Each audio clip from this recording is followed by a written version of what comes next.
Hello, everybody. We're getting all set up here. Just coordinating with some friends who may be popping in to join us in a little bit. But yeah, all right. We're live. We can get rolling. I saw a tweet earlier that was pretty clever. It was like maybe the most impressive thing about Jesus Christ was that at 30 years old, he had 12 friends. You know? Yeah, that is among the most impressive feats of our Lord and Savior. Yeah. You know what? I had a moment kind of in this vein the other night. So, I mean, it's been like just an absolutely exhausting couple weeks, right? And I don't know. I mean, it's just like, I guess in a lot of ways, it's like a good problem to have, you know, at working people, at the real news. No easy answers, right? There's a lot of stuff going on, a lot of important struggles to cover, a lot of people to talk to, a lot of people to inform. And so it just feels like we've been running all over the place, trying to kind of cover the Kellogg strike, the New York taxi drivers who are on a hunger strike. The Heaven Hill distillery workers just ratified their contract this weekend. So we're going to try to kind of bring folks some follow-up coverage on that. I was actually talking to some folks in the union about that. So there's some really kind of interesting stuff there. But anyway, at like the real news and working people, it just feels like we're moving a mile a minute. And so, you know, at the end of each day, I just feel like a sponge that's been wrung out. And then like this weekend, I was all right, I need to like, you know, smoke some weed, like just relax, go chill on the couch and watch something. And so like, you know, I tend to go back to all the old series that I've watched a million times before. And there's probably no series that I've watched more times than Seinfeld. Like we just grew up watching that within our family. Right. And so normally I start around like season 4 or 5, because that's like when I feel like it gets good. Or like that was the time when I really got into it as a kid. But This time I was like, you know what, fuck it. I'll start watching it from the very beginning. Like, I don't know if it started in like 89 or 90, but it like looks like noticeably older than the other seasons. Right. So anyway, here's where I'm getting to this. So I was just like super tired, super baked, like just eating chips at like 1 a.m, watching Seinfeld. And I had this like moment that blew my mind where like Jerry and George were talking, you know, this is kind of the same conversation they have pretty much throughout the entire series, right? About how, you know, they're not real men. This isn't like what they thought adulthood would be and yada, yada, yada. And as a kid, I always just was like projecting that well into kind of like some future of adulthood that is always far off. But then in this scene in like season 2, they were at a coffee shop talking about it. And George or someone is just like, man, I'm like 34 years old and like my life's amounted to nothing. And I was like, fuck, I'm as old as these guys are now. It's like, oh shit, I'm a contemporary of the characters on Seinfeld. And that blew my shit wide open. Yeah. It's like, I mean, I'm 38, so I'm not too much older than you, and I'm not trying to say, hey, I'm eating off like the senior citizens portion of the menu or something, you know. But I do feel like, along with that realization of like, oh shit, I'm like a contemporary to these, you know, I used to look at this as a detached, far off, plenty of time sort of thing, and now it's here and it's immediate and it snuck up on me sort of thing with that. But along with that comes like this feeling like the world was built for a certain demographic, like all the marketing stuff, all the television, even down to like the speed of editing within content, you know, was built for this demographic that you're now like on the other side of a little bit. Mm-hmm. And so it's kind of wild to, you know, it leads to all sorts of like unexpected get off my lawn kind of moments, you know. Right. I'm told by my elders that the best way to deal with that is to just lean into it, to just embrace the dignity of middle age. No, it was I think the first like experience we probably have with that is sports, right? Because you grow up watching sports. I mean, these are massive, you know, professional athletes. at the peak of their, physical existence and so on and so forth. But there comes a point in your 20s where you're like, oh shit, these people are all younger than I am, and they're making more than I'll ever see in a lifetime, right? Or like, they're doing things with their teams and their bodies that I'll never be able to do. So I feel like that's the first punch to the gut. But yeah, then, as you slip into your 30s, you really start kind of, I don't know. Oh. My bad. I hit that button. Okay. I didn't know it was. Yeah, you start kind of, I don't know, dealing with your place in the culture in a different way in your 30s. But and they're like, oh, this guy, I can't believe he's playing football at 38 or something, And you're like, yeah, there's a player right. Well, I mean, Jesus, Tom fucking Brady's in his 40s. Yeah. Which blows my mind as he's whooping the shit out of my Chicago Bears right now. But that's a story for another time. But yeah, I mean, that guy is just nuts. But apart from exceptions like him, they do talk about, like, I think there's one receiver, Emmanuel Sanders. I think he's 33, and they're talking about him like he's a geriatric. And I was like, this guy's still like in better shape than like 99% of the population. It's bonkers. Yeah, I feel like Brett Favre was like instantly an old man as soon as he was done playing football, and he was like, 40 or something like that. I'm like, how did this guy age so quickly here? Or at least that exists in my head. I'm like, Brett Favre exists as an old man on a farm in like, Mississippi in my head at this point. So that's pretty much right. I mean, so like, I think Brett Favre, that genre of athlete has it right? Because they accept who they are and they play to their strengths. So like, as soon as I saw Brett Favre coming out with like the old man commercial, like products for old man. Yeah. Commercials for old man products. I was like, this guy knows what he's about. Right? I think it was like the copper grip, like pressure sleeves or something. Like he was the spokesman for that.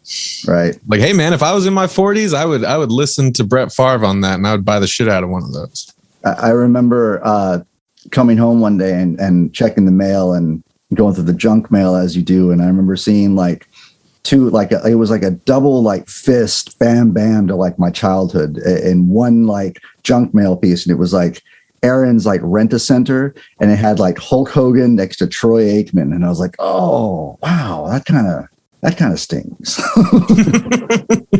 Have you gone back to watch like some of the old like wrestling videos or commercials or interviews or stuff? Like, I mean, the stuff with like Macho Man Randy Savage is always like good for a couple repeats, Yeah. I literally just rewatched his like, the cream always rises to the top. Oh my God, dude. It's like, this guy was like legit insane. And like for this to be such a popular thing is just so stunning to me. But yeah, I don't know. Like it really, I try not to get like super old and boomery about it, but it does feel like the 80s and 90s was a sort of weird cultural space where you could get away with a lot more than you could today, or like there was just at least a little more room for weirdness and experimentation.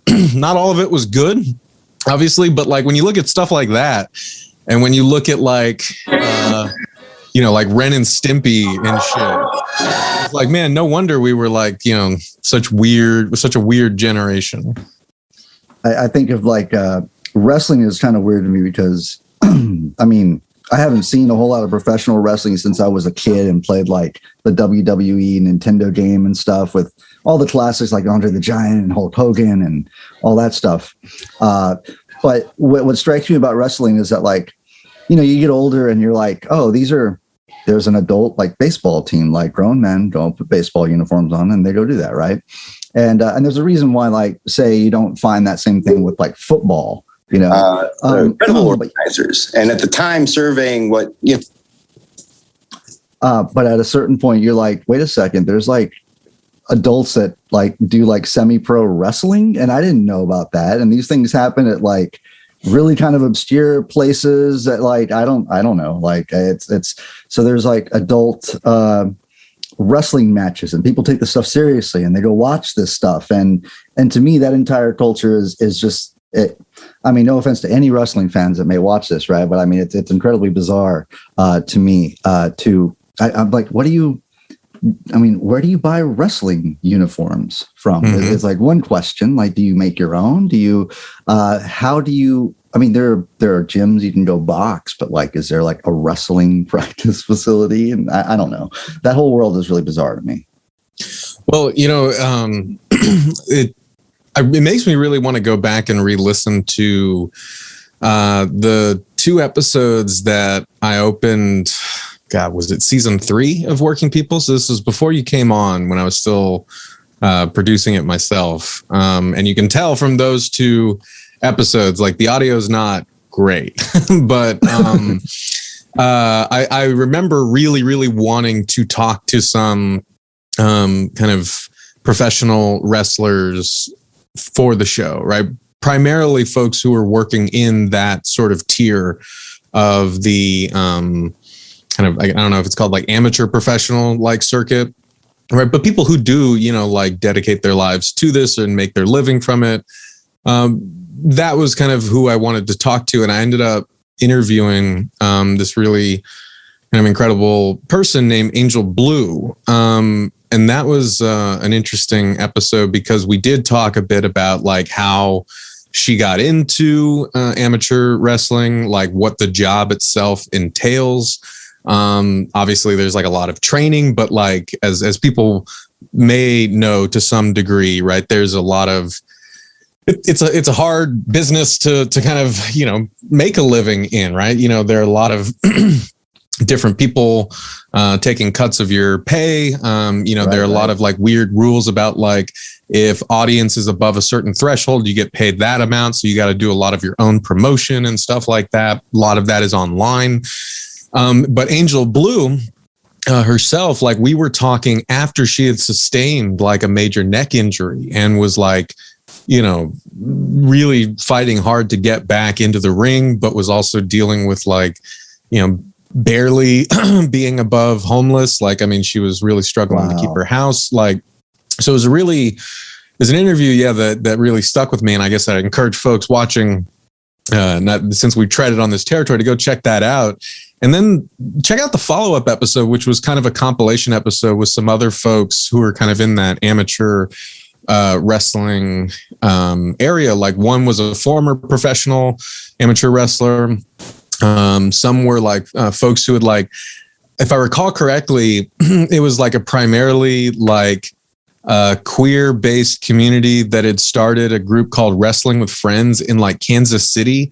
And like they would have these big wrestling parties and it would get like really intense, but like everyone really loved it. So anyway, point being is that the topic came up and it reminded me of, since this is a Working People live stream, it reminded me of an actual Working People episode that we've recorded, but we should definitely do another one like that very soon.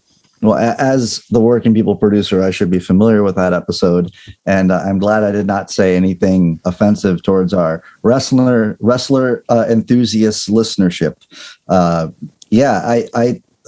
that's really wild, man, to think of like, just being a musician and earning my living through music at times, like it's a constant struggle to deal with these different, things within like, herding your cats with your band, to carry them around and everybody gets a cut. And then how do you sustain yourself or, work enough even, and all these kind of these elements that are just characteristics of someone who tries to monetize their passion, would apply to professional wrestling as well. So that's fascinating. Yeah. Monetize your passion. I like the way that you put that because it puts a finger on what I feel like I thought I was doing with everything that turned out to be my livelihood. And I guess I'm still wondering if that was the right choice. Right? Yeah. Wow. Yeah, I mean it's a quandary, right? Especially when you grow up thinking like the do what you love stuff, and for me, it was like I was I guess, going through grad school, when I kind of last confronted this question, right? And I was like, well, do I want to go with, like, I don't know, do I want to stick with this like journalism stuff, the public scholarship stuff, the podcasting stuff?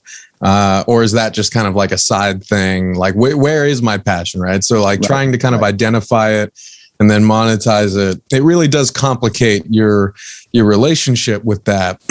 But I imagine we'll kind of be able to talk about that a bit more with the great folks that we've got coming into this live stream. We definitely want to kind of hear from our great guests. And if any of y'all are watching, definitely leave some comments in the YouTube chat or tweet at us, and we'll try to kind of address your questions. But I guess since you caught us, we started in medias res, like Jules and I we're kind of chatting a bit before we thought people were going to hop on, but I guess I might as well give like a little quick introduction here before we actually welcome our first guest on the live stream, who we're really excited to see here. And we got some more great folks popping in for y'all. But, as I mentioned in the introduction to this week's Working People episode, which was an interview that I did with UAW member and GM worker in Kansas City, Justin Mayhew. That was a really great episode. So if you haven't checked that one out, definitely go check it out. But if you're here, you probably did check it out because I talked about the live stream in that introduction. Unlike the listener hangout session, right? This isn't something that we've been planning for a couple months. This was something that's more of a product of the moment. As I've hinted at in some of the other Working People introductions, one of the reasons that, we were struggling to keep our heads above water and get out, as much content as we wanted to last month was because, it was very busy on my end, but also, Jules was going through a lot of stuff that has been very tough on him and his family. And we wanted to kind of put this live stream together in the hopes that, we could help raise some money for them as his mom goes through dialysis treatment, and the whole family is pulling together, and we want to help however we can. So that's why we're doing this live stream. That's why you're watching here. And if you're watching this after the live stream has finished, that does not mean that we're not still trying to raise money for Jules and his family. So please go to the GoFundMe that should be in the description. It's also in the show notes for this week's episode. It is also on Jules's Twitter page. It should be on our Working People pages. So you should be able to find the GoFundMe, but that's really why we're here, right? We're here to raise money for Jules and his family. And we're calling upon our amazing, Working People family to help us spread the word there. So Jules, I guess before we kind of get rolling with some of our amazing friends and guests, did you want to say anything to folks watching about that? It's a really wild thing, man. Like, I took this trip to Texas and was not the trip that I thought that I would have. My mother, her health started failing while I was down there. So I did everything I could while I was down there to sort of to make sure that any dietary stuff my mother was abiding by, because like that she needed dialysis was shocking, really, and there's a whole diet of different things they can have and can't have and what have you. And I mean, I don't know if you've ever been to South Texas, but it's nothing but like meat, cheese, and tortillas down there, so like getting all that stuff together and making green drinks, all that stuff is what I was kind of doing in Texas as helping my mother out. And again, this just kind of snuck up on us. It was shocking when it happened. And part of the reason why I started this GoFundMe, the main reason is that my mother's a school teacher. She has insurance. That's okay. But what it was really kind of striking is like something to me was that I understood that when she went on medical leave, she was not going to get paid for her time that she was out of medical leave, despite the fact that this now marks she's going into retirement now, and she's basically forced to because of these health conditions. And so her not being paid while this is going on, conversations started happening around my house about like, well, maybe my family needs to sell the house. What are we going to do to make ends meet? And I got back up here, man. I got back to New York, and you know, the anxiety around all of this was so much that I thought, man, maybe I should, you know, explain this in a video, and maybe I should start a GoFundMe. And if it raises any money, then, I thought, I was like, if this doesn't go anywhere at all, you know, like, can I, there's a whole process of like making this video, knowing I'm going to tear up during the process of explaining this, and really being like publicly vulnerable. And I was okay with like, if it didn't raise any money, I was okay with that video being out there of me explaining this and that sort of vulnerability in that video. But thankfully now we've raised a little over $5,000 at this point, and I am just incredibly grateful and thankful, and you know, to everyone that's donated. I tell people, because it's really like, it may sound trite, but I'm just not able to express how much that means to me, and how much that means to my family, and how much it helps. And you know, I could, you know, go on at length about how much it means, but at the end of the day, it's like, it's such a tremendous thing to try and express that I don't think words would ever do it justice. So, if you've already donated, if you have shared this link, I mean, I also really appreciate that, and can express how much that helps, and spreading the word, and Max, you know, coming up with the idea for the live stream, and really calling everybody in on this is like, I'm so incredibly moved. I mean, like, communism intensifies, you know, at this point, like really, like, I gotta tell you, man, what's funny is, you know, so some people sent me some PayPals, and it's only that portion has only been a couple $100, but the kind of love notes that came in with that PayPal was amazing, because you know, one of them sent me like $100 and said, "Communism will win," is the note. And I thought that was really great, right? So I sent that to my mother, and showed her that. And the other day, you know, my mother texts me. She says, "Hey, you know, I'm really thankful to you and everything you've done, and I'm really grateful to your or our comrades." So, you know, it's like my mother even understands like solidarity now, and how powerful, right, man, like how powerful that force is. And I got to thinking the other day, just that, you know, if you serve your community, if you care after those you care about and love, and you really let the people around you that mean the world to you know that they mean the world, you can do all of those things, right? And that is wonderful, as you should do, as one ought to. But the feeling of knowing that community comes together to do something for you, like as I'm speaking, gives me goosebumps and chills. And I mean, it's like, I just, you know, like I said before, I can't express all of it, man. All I know is like my heart is like the Grinch, how it expands to 4 times its size kind of thing. It's like, I just feel like I'm just so grateful for all this shit. And so I'm incredibly just, you know, and thank you again, Max, for organizing this live stream. Of course, man. Yeah. I'm a sucker for those Grinch moments. Yeah. So like, I know how powerful they can be, you know, when this world makes us so cynical.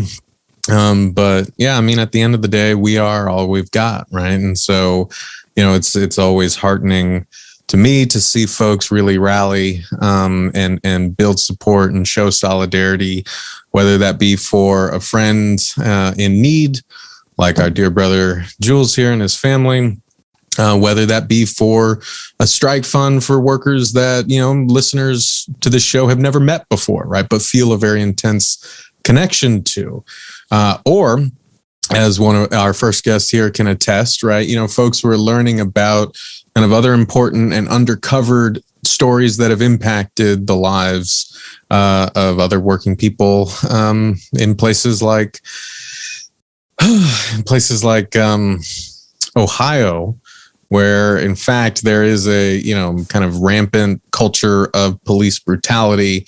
But I'll let him kind of talk about it, because I'm really excited actually that he hopped on. Brian, why don't you say hi to the good folks and tell them a little bit about your work, because I think again it does definitely kind of enter into that whole conversation as well. Yo, man, Max, so much serendipity as I was just kind of listening in and hearing. That's why I kind of jumped on like early on when you were talking about like finding your path and working and monetizing your passion and all that stuff. And I'm in that thick of that journey right now. So this is actually the first time I think you and I have seen each other and spoke. We did a quick call, but I'm a journalist based out of Cleveland, Ohio, around Cleveland, Ohio, and focused really heavily on police abuse, the local political corruption by police influence, and prosecutorial misconduct. And I'm about a year and change into this.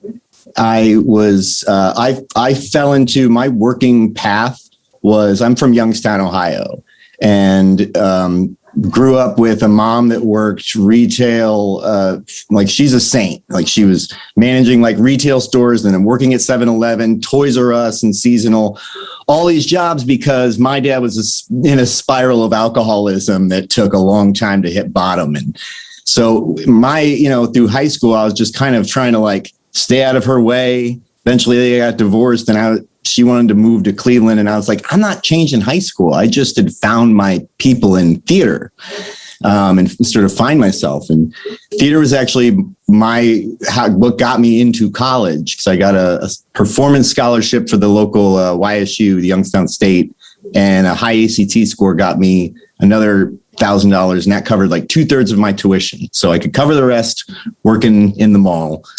But I'm a terrible student. I'm just not built for the modality of academia and I had a hobby since high school of just building web pages. Like back in 96, a friend of mine showed me with all the free AOL accounts we had, we could just, hey man, you can just make a website. And I was like, what? And so I started coding like the website from like the speech team and all kinds of goofy stuff. And about 2 years into college, I got a part-time job I saw posted for a coder, HTML. And I jumped on that. And as I was losing my scholarships because my GPA just dropped down below the minimum 2.5, I just decided, I don't know what a theater degree was going to get me. I think the internet's going to be a thing. So I'm going to focus on that. And I suddenly just found that I wasn't an idiot like school made me feel like, or this I was not above a 2.5. I was a below average person, because in the work environment with real consequences, not intangible abstract metrics like grades, I was just, I want to learn graphic design and I want to learn programming. And so my arc of my career then was in web development and then design and then programming and just acquiring all these skills from working around people. But the thing is, I had no political alignment. My earliest political discussion with my family was prompted by me. One day I just said, what? I keep hearing Democrat and Republican on the news. What is that? What are those? And I forget who told me this, but it was just said, well, Republicans want less taxes, so we're Republican. And didn't think about story, right? Yeah, and I don't even know if they thought about it that deeply either. They weren't ideological people and religious or even politically or anything. They were just working people trying to get by. And so my political consciousness didn't really happen until 9/11. Because I just realized I don't know anything that's going on. And so from that point on, I've just been someone who's a constant obsessive consumer of history and news and so getting to this, to bring the arc to a close, I found myself just mired in the world of corporate advertising. That's who I was building websites for. And I worked for some of the biggest agencies in New York, on like Citibank. I worked for Big Pharma, P&G, like just saw behind all kinds of nasty curtains and immersed in what the beast of corporate America is. And I got myself back to Cleveland eventually. And Jules, I'd love to rap music with you sometime. I found my inner musician living in New York too. But so I got back to Cleveland. I spent about 2 years here. And then in the summer of George Floyd, just in my house, thinking everything was falling apart. And then I had this story land in my lap about a shady organizer here in Cleveland, just uncovered on like a Reddit comment on some obscure place. And I just took the person seriously and pulled it apart. And that ended up being my first published story. And it was also where I first intersected with Black Lives Matter Cleveland. And that story was basically about someone who was pretending to have a relationship with Tamir Rice's mother, Samaria, in order to put on a fundraiser in the park where Tamir was killed without her consent at all. And it pissed me off because the same day it was happening, there was a really important action going on downtown for a recent victim of police violence, Desmond Franklin, who was shot by an off-duty Cleveland police officer. So when I was writing that story, I didn't want to just leave someone with like anger at this jerk who was putting on a shady action. I wanted to call attention to the good work that Black Lives Matter Cleveland were doing, because they respect families. They don't raise up anyone's name without if the family doesn't want them to. And they have strong ideas about how the pressure points of government work here. And so that first story just led to me really being on the beat and staying close to BLM Cleveland. And it was Kareem Henton, who I was following him. I was covering him at a rally where he was speaking. And afterwards, he came up to me and asked if I had any interest in producing a video about a gentleman who was killed in Euclid, Ohio, one of the ring suburbs around Cleveland, by the name of Luke Stewart. Luke was sleeping in his car.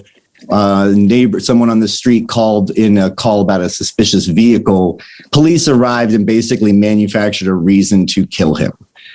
And so I took Kareem up on that, and I reached out to Roger Glenn Hill, which is how I actually came to know Max. Roger is serendipitously just a filmmaker that moved into my neighborhood, and I was a friend of a friend, and we connected. And so when I was approached about doing this story, I don't know what I'm doing with documentaries. I was, reasonably confident to be able to write articles, but I reached out to Roger, and Luke's story, once we got all the information and we spoke to his sister, the lawyer, and got a deeper background from BLM Cleveland, we realized his story doesn't exist in isolation. It's surrounded by just storm of brutality and so many horrifying instances that demonstrate how over-policed Black people are in Euclid, Ohio. And that led to the documentary series that Real News Network was awesome enough to pick up and stream, called State of Injustice. And I'm really happy to say that, you helped a lot, with the ultimate goal of that was the family wanted more people to know what had happened to Luke and the struggle that they've been fighting. And now I'm just seeing like this rolling wave of new interest in Luke's story out there. And so, I don't know if I sprawled into too many places with my opening, but I hope I brought it back to where we actually connected, Max. No, brother, that was great. I mean, if, like we said, this is a live stream where we've got some great friends kind of dropping in, and to anyone who is going to be dropping in, the main thing is to introduce folks to them and their work, plug the shit out of the great work that they're doing. If we have time, we want to like kind of talk about Halloween and Striketober and all that good stuff. But ultimately, as we said at the top, this is really kind of an impromptu effort from our great community here to try to raise some money for our amazing producer Jules and his family while his mother goes through dialysis, which, as we know, the American healthcare system, everything is fucking inordinately expensive. And so it's been really amazing to see folks sharing the fundraiser, donating to it. Our hearts are really kind of full with all of y'all who have offered to hop in on the live stream, even for a little bit to help us with this effort. But yeah, I mean, just to kind of pick up on that before we bring some other folks on here. I mean, first of all, I cannot recommend highly enough that folks check out Brian and Roger's mini documentary series that they produced, or that was executive produced by Black Lives Matter Cleveland, that we were honored to run. Oh, go ahead. I want to clarify one thing too, because it's funny how outside of Cleveland, people will hear BLM, and there's a lot of like baggage that comes with BLM for different reasons. And I specifically like to call out that executive produced really means like they set it in motion. But when we did a crowdfund, we didn't get any money from them. And we crowdfunded to finish the 3 episodes after we completed one. We kicked back to them. And I've been in their offices so much, and what they're doing is getting money to people here in Cleveland, helping people navigate the atrocious jail and bail system. And so I just like to point that out, like BLM Cleveland, they are doing the work here, and they are completely like their own entity.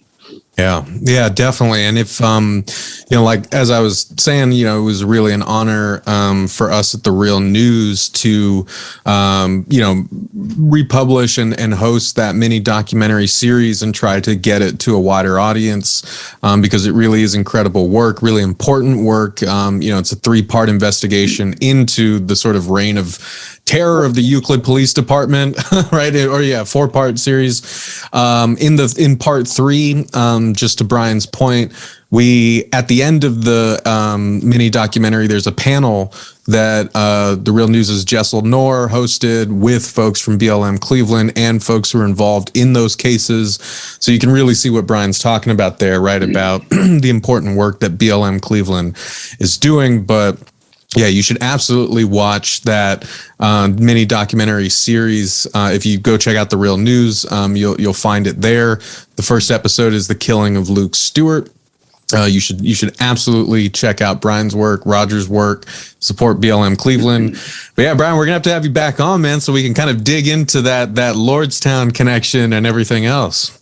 Oh yeah, I'd love to do that. I'm gonna hop out, but I appreciate you guys, and definitely I'm trying to find that how to monetize my passion, which is journalism, and finding that I really need to be dedicated to being independent, because I'm seeing how much it twists up a lot of local journalists here when they're stymied by a lot of the editors that aren't willing to really reconcile with how bad things are. So I hope everyone pays attention to Cleveland. We have some really great stuff on the ballot with issue 24, a chance for real citizen accountability.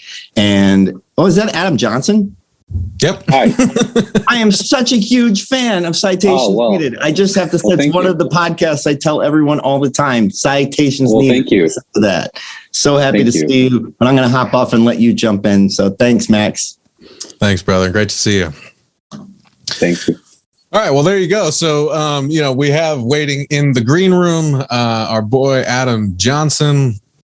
From Citations Needed, also a brilliant writer on myriad of things, but definitely like the go-to expert on media criticism, someone whose work I treasure, quite frankly.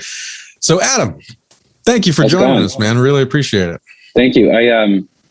I can't see. I need to grab my glasses. Can you give me 1 second? Yeah. I realized that I'm looking into it. I'm using my phone, and I'm looking. That's why I'm squinting. I'm not doing the blue steel thing. I can't. I can't see. Hold on. Grab your glasses, man. I'm gonna grab my glasses, but I can hear you. So here. All right. So while Adam's grabbing his glasses, like this actually. Yes. Hi. Hey, there you are. Can you see us? Now I can see everybody. Yes. I thought you were just like mean mugging us for a while, man. It was like no, everyone's like, why do you always squint? And I'm like, it's not a Zoolander thing. I can't see. Sorry. Okay, go ahead. Well, this is kind of upsetting to me because I've always found the squint quite endearing, but now I know that it's just that no, it's not an affect. Okay, cool. At least not entirely an affect. Maybe on some subconscious level. But anyway, how's it going? How is everything? We're doing good, man. Yeah, we really appreciate you hopping in.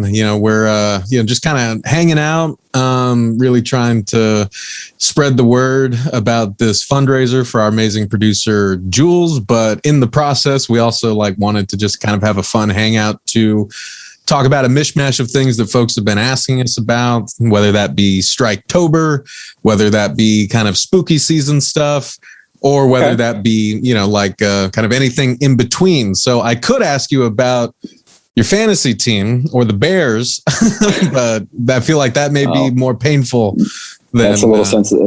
It's a spooky conversation indeed. Yeah, you want to talk about spooky. They lost 38-3, which is not as bad as I thought it was going to be when it was 21-0 in the first quarter. But no, it turns out the Bears are not very good. Their offense is basically non-existent. Their defense is pretty good, but there's only so much they can do when Tampa Bay starts at the 25-yard line of Chicago's 25-yard line every possession. Yeah. But we're okay with that. I've sort of resigned to the fact that they're not going to be very good this year. They're always sort of mediocre. They're always 9-7 because that way you never have a tear down and rebuild. You're just always mediocre. So I think they're destined to be 9-7 for the next 20 years, or 8-8. I feel No, they can't be 9-7 anymore. They added a game. Sorry. I think they're 9-8 now. They can split the difference. I feel I'll never have as high of a moment as I feel cheated because when I moved to Chicago, that was in 2005. And I think it was the year after that we went to the Super Bowl and we started off. 2006, the Bears went to the Super Bowl. That's right. They lost to the Colts. And we started off with a kickoff return to the house. Yeah. And I was going ape shit in Hyde Park at a bar Louis. And I was like, this is we're taking this home. And then we just blew it. We have the Jay Cutler era. There's a groundswell campaign to get Devin Hester into the Hall of Fame because he didn't have that long of a career or even that superlative of a career, but he was the best ever at a very specific thing, which is kickoff returns. Which, by the way, should be totally banned. They're horribly dangerous. The whole sport's dangerous, but they're actually more dangerous than usual. John Blah made a very convincing case that they should get rid of the kickoff return altogether because it's totally pointless. It literally just causes horrible injuries. But no, that was peak because I think he called it too. The Babe Ruth. He's I'm going to run back the first possession of the whole Super Bowl, and he did, and that was it. Then it was all downhill from there. It's been downhill ever since, actually. Yeah, no, that's right, hasn't it? It's been literally all downhill since Devin Hester took that one to the house. I'm a bit of a carpetbagger though. I was not a Bears fan until very recently because I moved to Chicago 4 years ago, and then it occurred to me that I'm never leaving Chicago. It's one of those places you never leave. It's like Hotel California. So I sort of said, okay, well, if I'm going to be here, I may as well do what the locals do. Root for the exceedingly mediocre team owned by a 99-year-old woman, who they still take the road games, interestingly enough. So were you, because Jules is also from Texas. So were you an embarrassing Dallas fan or what? No, I grew up an Oilers fan. I grew up a very hardcore Oilers fan. And they left when I was 13, which dates me quite a bit. And that tore my heart out. I remember just being totally devastated by that. Sorry, I wasn't, I was 13. They left in 97, back in 97. And that destroyed me. I'll never forget that. Bud Adams, they moved him to Tennessee. And then I never really had another NFL team until I moved here. I sort of always kind of, I kind of go in and out of following NFL. I was more of a college football fan, which is my ultimate problematic phase for various reasons. But I was never raised a Dallas Cowboys fan. I mean, we were always raised to hate the Dallas Cowboys because I was born in Houston, and my uncle worked for the Houston sports radio station, and we were, he used to call the Rice Owl games back in the day, and we were raised to always hate the Cowboys, which was hard in the 90s because they were. They went through Super Bowls in 4 years, and when I was in my formidable years. But in Chicago, it's a very much football town. I mean, everybody talks about them. Everyone, you go downtown or to any park on a Sunday, and especially the opening game, it's all Bear stuff. So it's like you sort of have to like the Bears here. It's kind of, you're seen as suspect, or maybe if you're from Wisconsin, you can wear a Packers thing, sort of have a reason. But outside of that, it's they're very passionate about their football team here, and they all agree they hate Matt Nagy. Yeah, Matt Nagy is the bane of my fucking existence and needs to be run out of town. I think that's a cause we could all get behind. And I think so too. Yeah, I think that's something that can unify the city. But I think the moment when Tony Romo was like, here's the play they're going to run next, and they would run it every single time. And it was like, I think he may not be running the most exciting and unpredictable offense. It's sort of a classic example of a man trying not to get fired. We've all been there though, bare minimum, right. Take no risks. So anyway, whomst among us, has not pulled a Nagy. It's not pulled a Nagy where you're just trying to skate by and collect the check until the inevitable firing comes. Well, let me ask you this, because I have a whole spiel about how I take great pride having grown up in Southern California and hated all LA based teams, but maybe we may have to, because I fucking hate the Lakers. I hate the Lakers. I hate Lakers fans. Thing? Okay. Oh, sorry. Say that again. Was that like a mindless rebellion thing? Was it like to be different? Half and half. Yeah. So I had a cousin who grew up. We grew up in San Antonio, and he was like. He just randomly in 2008 became a Warriors fan. And he was like, he just chose them because he wanted to be annoying, and he picked the worst team in the league. But he guessed right. yeah, exactly. That was right horse to bet on. Some people will do that. It was partially that. I mean, because the whole Mexican side were Dodgers fans. But there was something about the Dodgers I didn't like. Plus, it was a lot cheaper and closer for us to go to Angel Stadium, so that's who we rooted for. And the Clippers were right across the freeway from them, and that's when the Clippers sucked. So there was something endearing about rooting for the underdog. We're the only person instead of Jack Nicholson, we had a sad Billy Crystal. Billy Crystal. Stands. Yeah, that was the only celebrity that the Clippers had for 20 years was Billy Crystal. And now they're all there. Now they go to the games. Yeah. So there was a little mindless rebellion, and also just kind of rooting for the underdog thing. But let me do this actually, because we have another great friend on, the great Luis Feliz Leon. And I actually wanted to ask you guys the similar questions, right? Because you guys, so since this is the spooky season, right, and we're trying to also have a little fun here while we're trying to raise, money for Jules and his family so that they can pay for his mom's dialysis. Everyone here knows that working people does not happen without Jules. It is incredible and beautiful for me to record these interviews and then just send them to Jules, and then boom, they're up on the feed. They sound great.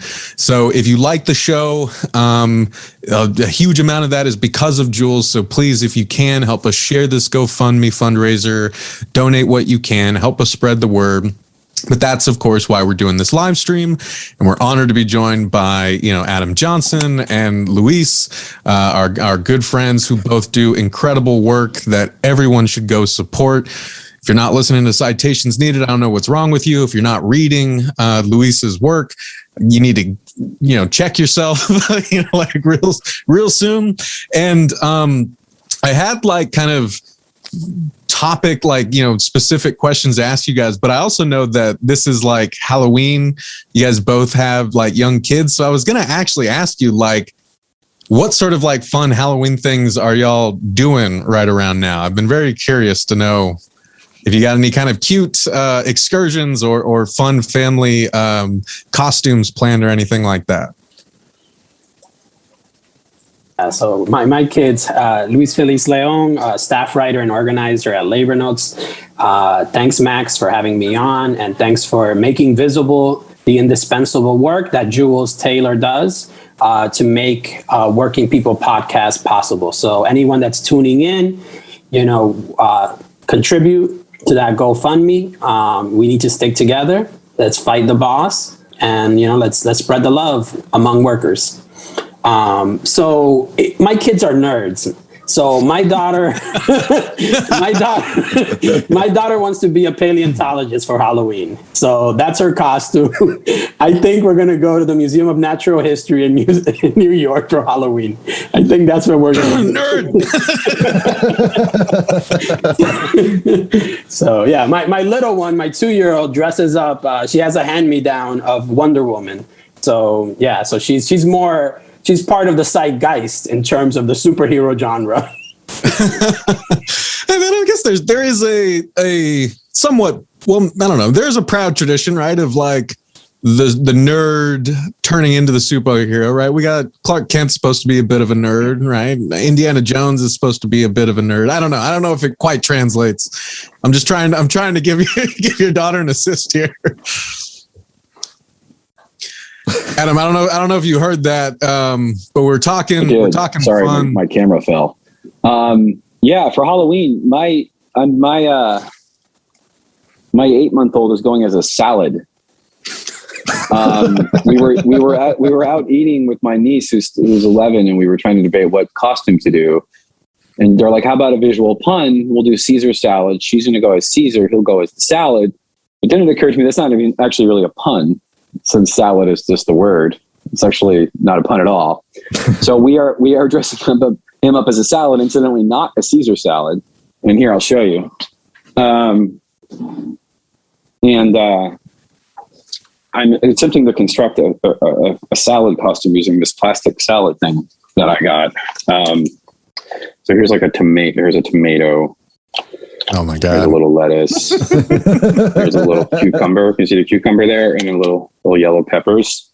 And then we're putting them in the green onesie. And we're going to add, I don't know if I should glue these on. I'm trying to figure that out. I'm going to do that tomorrow. And so he's going to be a salad. It's not the most inventive costume, but I think it'll be adorable. It even comes a little palmer with the tongues on. Oh, that is like unbelievably adorable. Yeah, and then little lettuce leaves. See, when they're 8, it's all about just, the photo ops for the grandmas and such. So anyway, that's what we're doing. And then she'll be Julius Caesar. And I don't think I'm going to do a costume. I feel like I'm too old. Goes Matt. At least goes Matt Nagy or something. Goes fired Matt Nagy. I feel you on the uniform thing, man, or on the no costume thing, man. I realize that I at any given point I'm just already in a Jay Leno outfit. I mean, wears like denim all the time, Yeah. You should just say you're working on cars and you're Jay Leno. Well, no, I'm not above the costume. Like if you get invited to a costume party, you definitely don't want to be the guy who doesn't know the costume to the costume party. Like those people should be on a government list. But like if you, but if I'm going to do the trick or treating thing, again, this is my first time as a father doing trick or treating. I'm like, do I wear a costume? Like, what's appropriate, or am I like the parental unit? I don't know. I'm figuring it out. I have a week to figure this out. Luis, you got any help for Adam? Yeah, no, man. I haven't dressed up for Halloween with my kids. I'm usually part of the parental unit. So it's okay. Like you're basically a cop. I mean, you can't. Oh no, God, no. You're the fun police. You're there to make sure everyone's in line. You're not there to have fun yourself. No, I don't know. I also don't want to be. A buzzkill, because I have like an apartment. Like I don't have like a home. Like if I had a home or something approximating a home, I would do like decorations and stuff. But when you're in an apartment and you have no like forward facing, seems like it kills the spirit, Plus you can't, like kids can't even come in. We can't even do candy. So like, it seems like a lot of that part is not there either. So I don't know.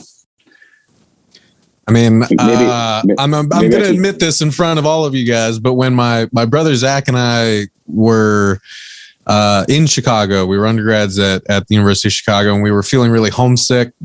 And Halloween was always like a big part of our childhood. Like we were the embarrassing Mexican family on the block that just like put decorations fucking everywhere, and just embarrassed everyone on the block. We went trick or treating. It was always a lot of fun. So like, this was my first year there. We were feeling homesick. No one was really doing anything except going to like, parties later in the evening. So he calls me up and he's like, hey, what are you up to? And I was like, nothing. He's like, do you want to go to Lincoln Park and go trick or treating? I was like, yes. He's like, I'll be outside in 5. And he rolls up, tosses me like a gorilla mask. And we just kind of like go walking up and down the street. Like, I'm embarrassed now, but I say this to all of you folks watching. Wait, how old are you in this story? I was 18 at this point. You were trick or treating at 18? Yes, Adam Johnson. I was 18 and trick or treating. Finger wag. Look at the finger wag. Way too old. Yes, it was way too old, but we had fun. But yeah, no, if you think that's embarrassing. Yeah. All right. If you think that's embarrassing, here, I'll show you guys this real quick and then I'll shut up. But I pulled these up just for such an occasion. And Jules, I'm going to, for those watching the live stream, to hopefully encourage Adam and Luis to not be the fun police, but to get in on the fun. No, I'm open. I'm open. I just need costume ideas. All right. Well, here you go. I got 3 for you. So what is that? So this is Max in first grade as the Wolfman. Okay. With my mom's like extension, like nails on it or something. Okay. Let's see. What was the other one? This is Batmax. Oh, that's like, cute. Yeah. Big old cheek. How old are you there? It must have been like 1. I don't know. Maybe 2. I don't know. All my sense of time's all messed up. I was very young, but I've always had a big ass head with big cheeks, so it's hard to place. Sure.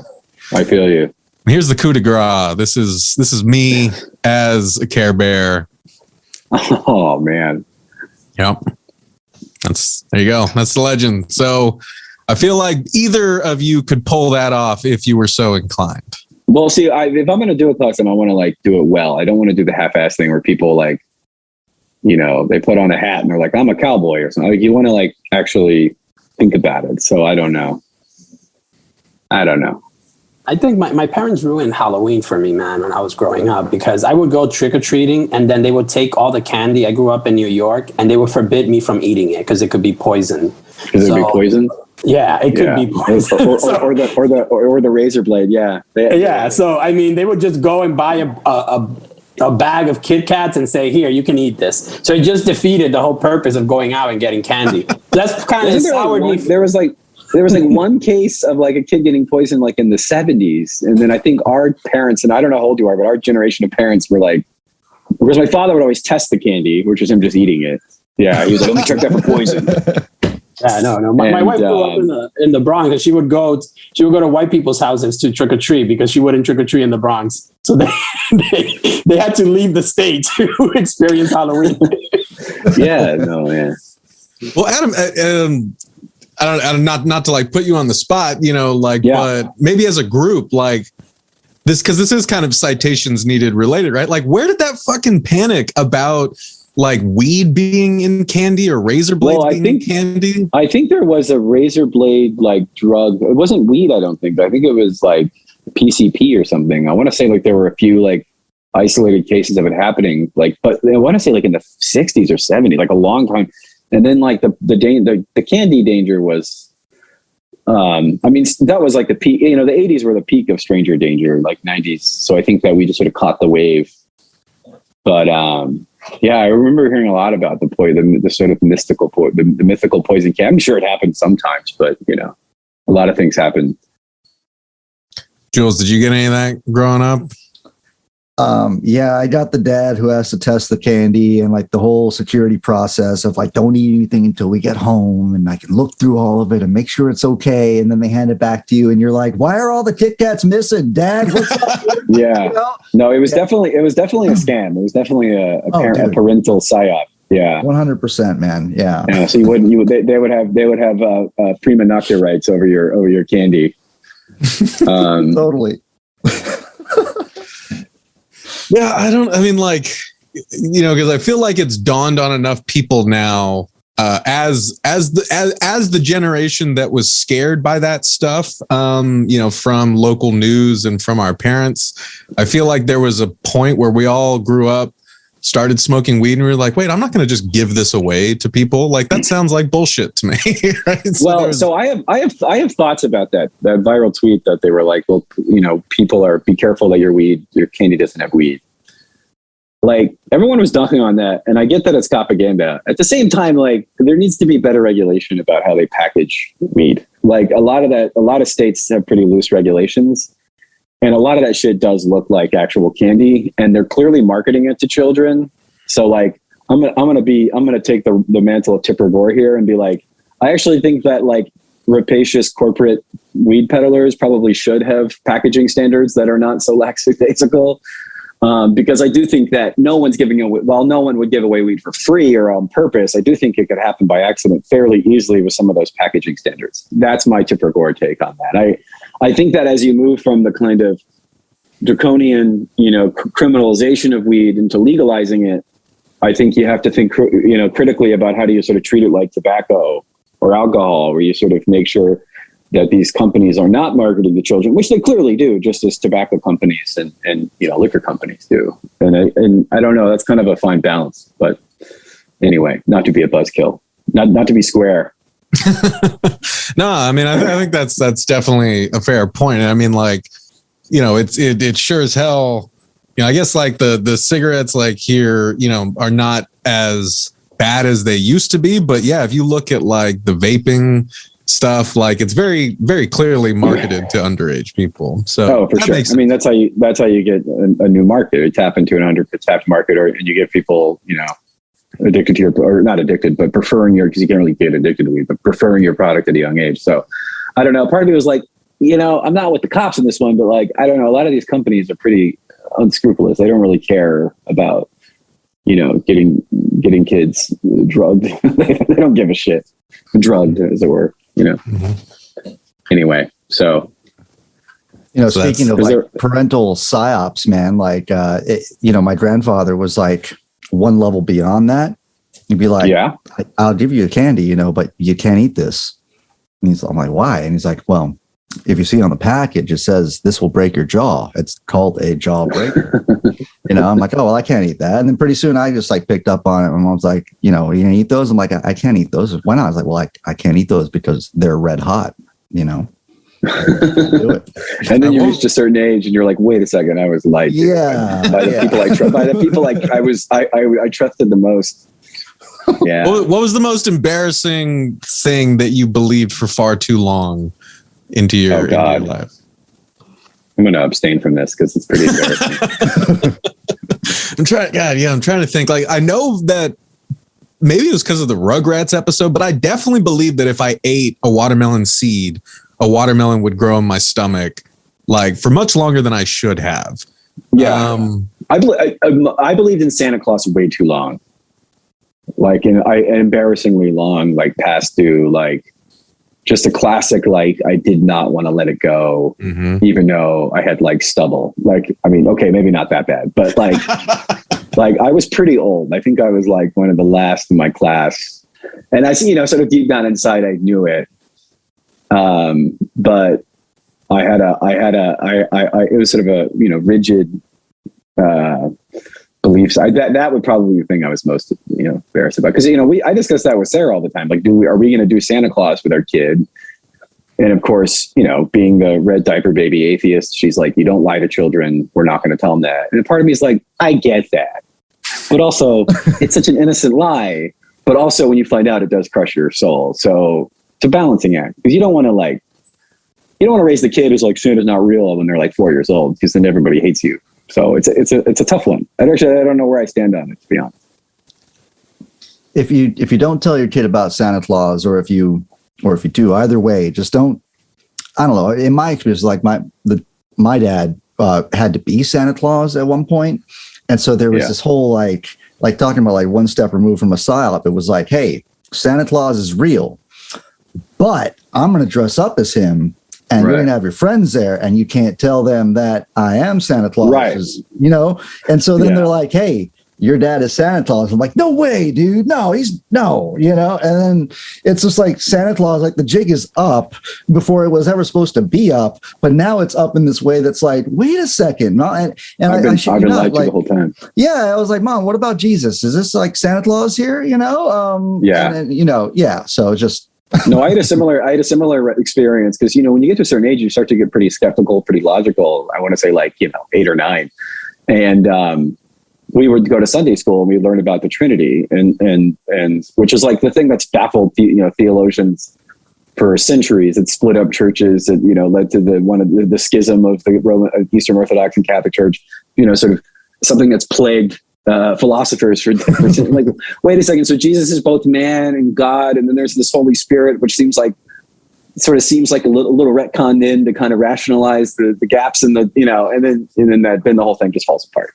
But because it doesn't make any sense. But yeah, I always think about when you sort of get to that age when you're like, wait a second, hold on. So he has to be man for it to be a sacrifice, but he's also the son of God. So what is he, like a demigod? Is he like Hercules? How does this work? And then the whole thing falls apart. Anyway. Luis, where do you guys stand on lying to your kids about Santa Claus? I genuinely don't know where I would fall on that, because I'm like, it provided so much kind of joy and excitement in the years when I believed it. It was like, I mean, I still have such vivid, precious memories of my brothers. So did Christianity though, but then I realized it was fake. Yeah, is it worth it? I don't know. It's just like, as an adult, I feel like the world is so fucking joyless that I feel equally guilty denying something that I know can bring joy, if only temporarily. But yeah, Luis, where do you guys kind of fall on that? Yeah, no, I mean, I think the world will break your heart in so many different ways that you want to sustain the innocence for as long as you possibly can. You know, I think that's the appropriate time to be innocent, right? Not like when you're an adult and you know, you trust that the cops are really there to help you. You know, that at that point, you don't want to be innocent. At this point, you know, so I rather, you know, have my kid indulge in believing in fantasies like Santa Claus, the fairy tooth godmother, and so forth, than, you know, grow up to be an adult and still entertain some of these like ideological delusions that are very dangerous and potent. Like, so yeah. I mean, that said, though, my kid did start telling kids at school recently that the fairy godmother doesn't exist, and you know, it kind of created like a scandal. I mean, she wants to be a paleontologist, so she's into science, so she's already debunking some of these myths. But you know, but I don't want to be the person though that if she asks me, you know, is this real? Like, I don't want to set up a precedent for lying to her. You know? Yeah. So, but yeah, no, I mean, I think sorry to be so. I don't know, morose about it in terms of the world is going to shatter, break your heart. Hey man, look at the panel we got here. Where do you think you are? Yeah, well, you know, it's funny. I see a lot of parallels actually in sort of the journey from realizing Santa's not real to people realizing that police don't protect them and that the U.S. military is not a human rights organization. Like it's there's a process of kind of coping that is not totally dissimilar. But yeah, because I would be sort of curious. I suppose that's an empirical question you could study. Like, is there a correlation between like promoting credulity at a young age with respect to Santa Claus or even religion? Although I don't want to be too, you know, Sam Harrisy about that. I know that has its own cultural sort of significance, context dependent. But like, and people's belief in these other kinds of mythologies. Probably not. I mean, I don't know. No, I mean, I think coming into consciousness, whatever that consciousness may be, right, it is a painful process. Like people sometimes I feel like underestimate like what that actually means, like in real practical like terms. Like if you grow up in a community where everyone around you is affirming a particular belief, worldview, and then you become alienated from that worldview and you feel like you're alone and you're an outcast. Like that's a painful experience, right? Yeah. Which is why the importance of building community and infrastructures for people to come together. Like the idea of the commons as like our communion, right? Like I feel like in terms of religion, that's a social function that it serves, right? Like you think you go into, my family grew up Catholic, so you go into you go to confession and you're like, you get to unbosom all these hurts that you have, and someone listens to that, right? So when you become an outcast and you no longer believe in that, like, where's your community, right? And it can be distorted in really dangerous ways. Like on the left, sometimes, like it has found really dangerous expressions in terms of like cultish behavior and so forth. But healthy, productive communities, are really important, especially when people are grappling with those big questions. I think about that a lot. I think about the sort of secular analogs to religion a lot, in the sort of dwindling of unions and the dwindling of the civic spaces, and the ways in which, if you go to various, suburbs and exurbs and even maybe small towns, the way that the mega church, it functions as a social hub. I mean, in the failure of the quote unquote left to sort of provide those alternatives, institutional in many ways, right? Just an issue of pure funding and the way that laws have broken the unions is something that I know that, Max, you think a lot about, and you think a lot about. I don't know. It's because people do need some sense of like something bigger than themselves, some kind of moral charge. And this is why I've never found the kind of mocking of religion as such to be that interesting. You know what I mean? It's the classic kind of decontextualized Marx full quote about opioid of the masses. If you read the whole quote, he's actually sort of saying religion serves a social function that's actually good. It's the sigh of the oppressed. It sort of ameliorates suffering. And then he sort of calls upon the left to do that in material terms, not so much as a kind of, religion as this abstract moral failing on the part of people. So I don't know. I think that's something I think a lot about. I don't even have an answer for it, largely because I'm just a media critic. I don't have any theoretical answers, but I do struggle with it a lot. I mean, you just gave one, Adam. You just gave one. You're talking Feuerbach here, like in terms of a deeper humanism, right? Like, because we just did a show with Dave Ziver talking about football and like sports in general. And so in so many ways, they are one of the few secular, social kind of civic religions we have, for better or for worse, in a lot of communities. And I don't know. It's an interesting conversation about how do you build those spaces when they've been gutted, and community and rec centers are gutted. I mean, look at Chicago. They closed down dozens of community rec centers.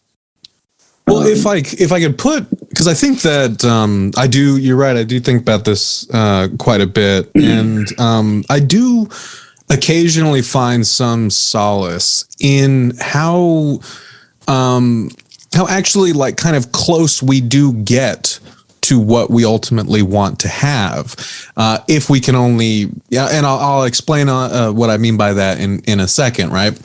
But like, the kind of, I don't know, emo antagonistic sort of take of the Marx quote about religion being the opiate of the masses is like, you kind of take an extremist sort of viewpoint there, was like, well, so then we need to kind of like lift the veil of religion and every kind of function, existential, social, cultural function that it serves, like off of humanity, then we will actually be liberated enough to achieve our full potential that religion keeps us from, yada, yada, yada. But as you and Luis are saying, it's like, no, in fact, like there are deeply human yearnings that are met by religion, in the same way that like a lot of the kind of shitty capitalist kind of culture that we are, drenched in does speak to, I think, deeply human and in a lot of ways deeply good kind of qualities that we have. It just like twists those and finds ways to make money off of it. So like, I suppose my example that I always give is like, I grew up in Orange County, right? Orange County is like, about as commercialized of an environment as you could possibly imagine. Like every corner, there's a different mini mall, there's a different complex with like a new Target, or there's a promenade, or there's a big ass mall, right? And those become the social spaces. Like that's where you go to hang out when you're in high school. That's where you go to like when Christmas comes around.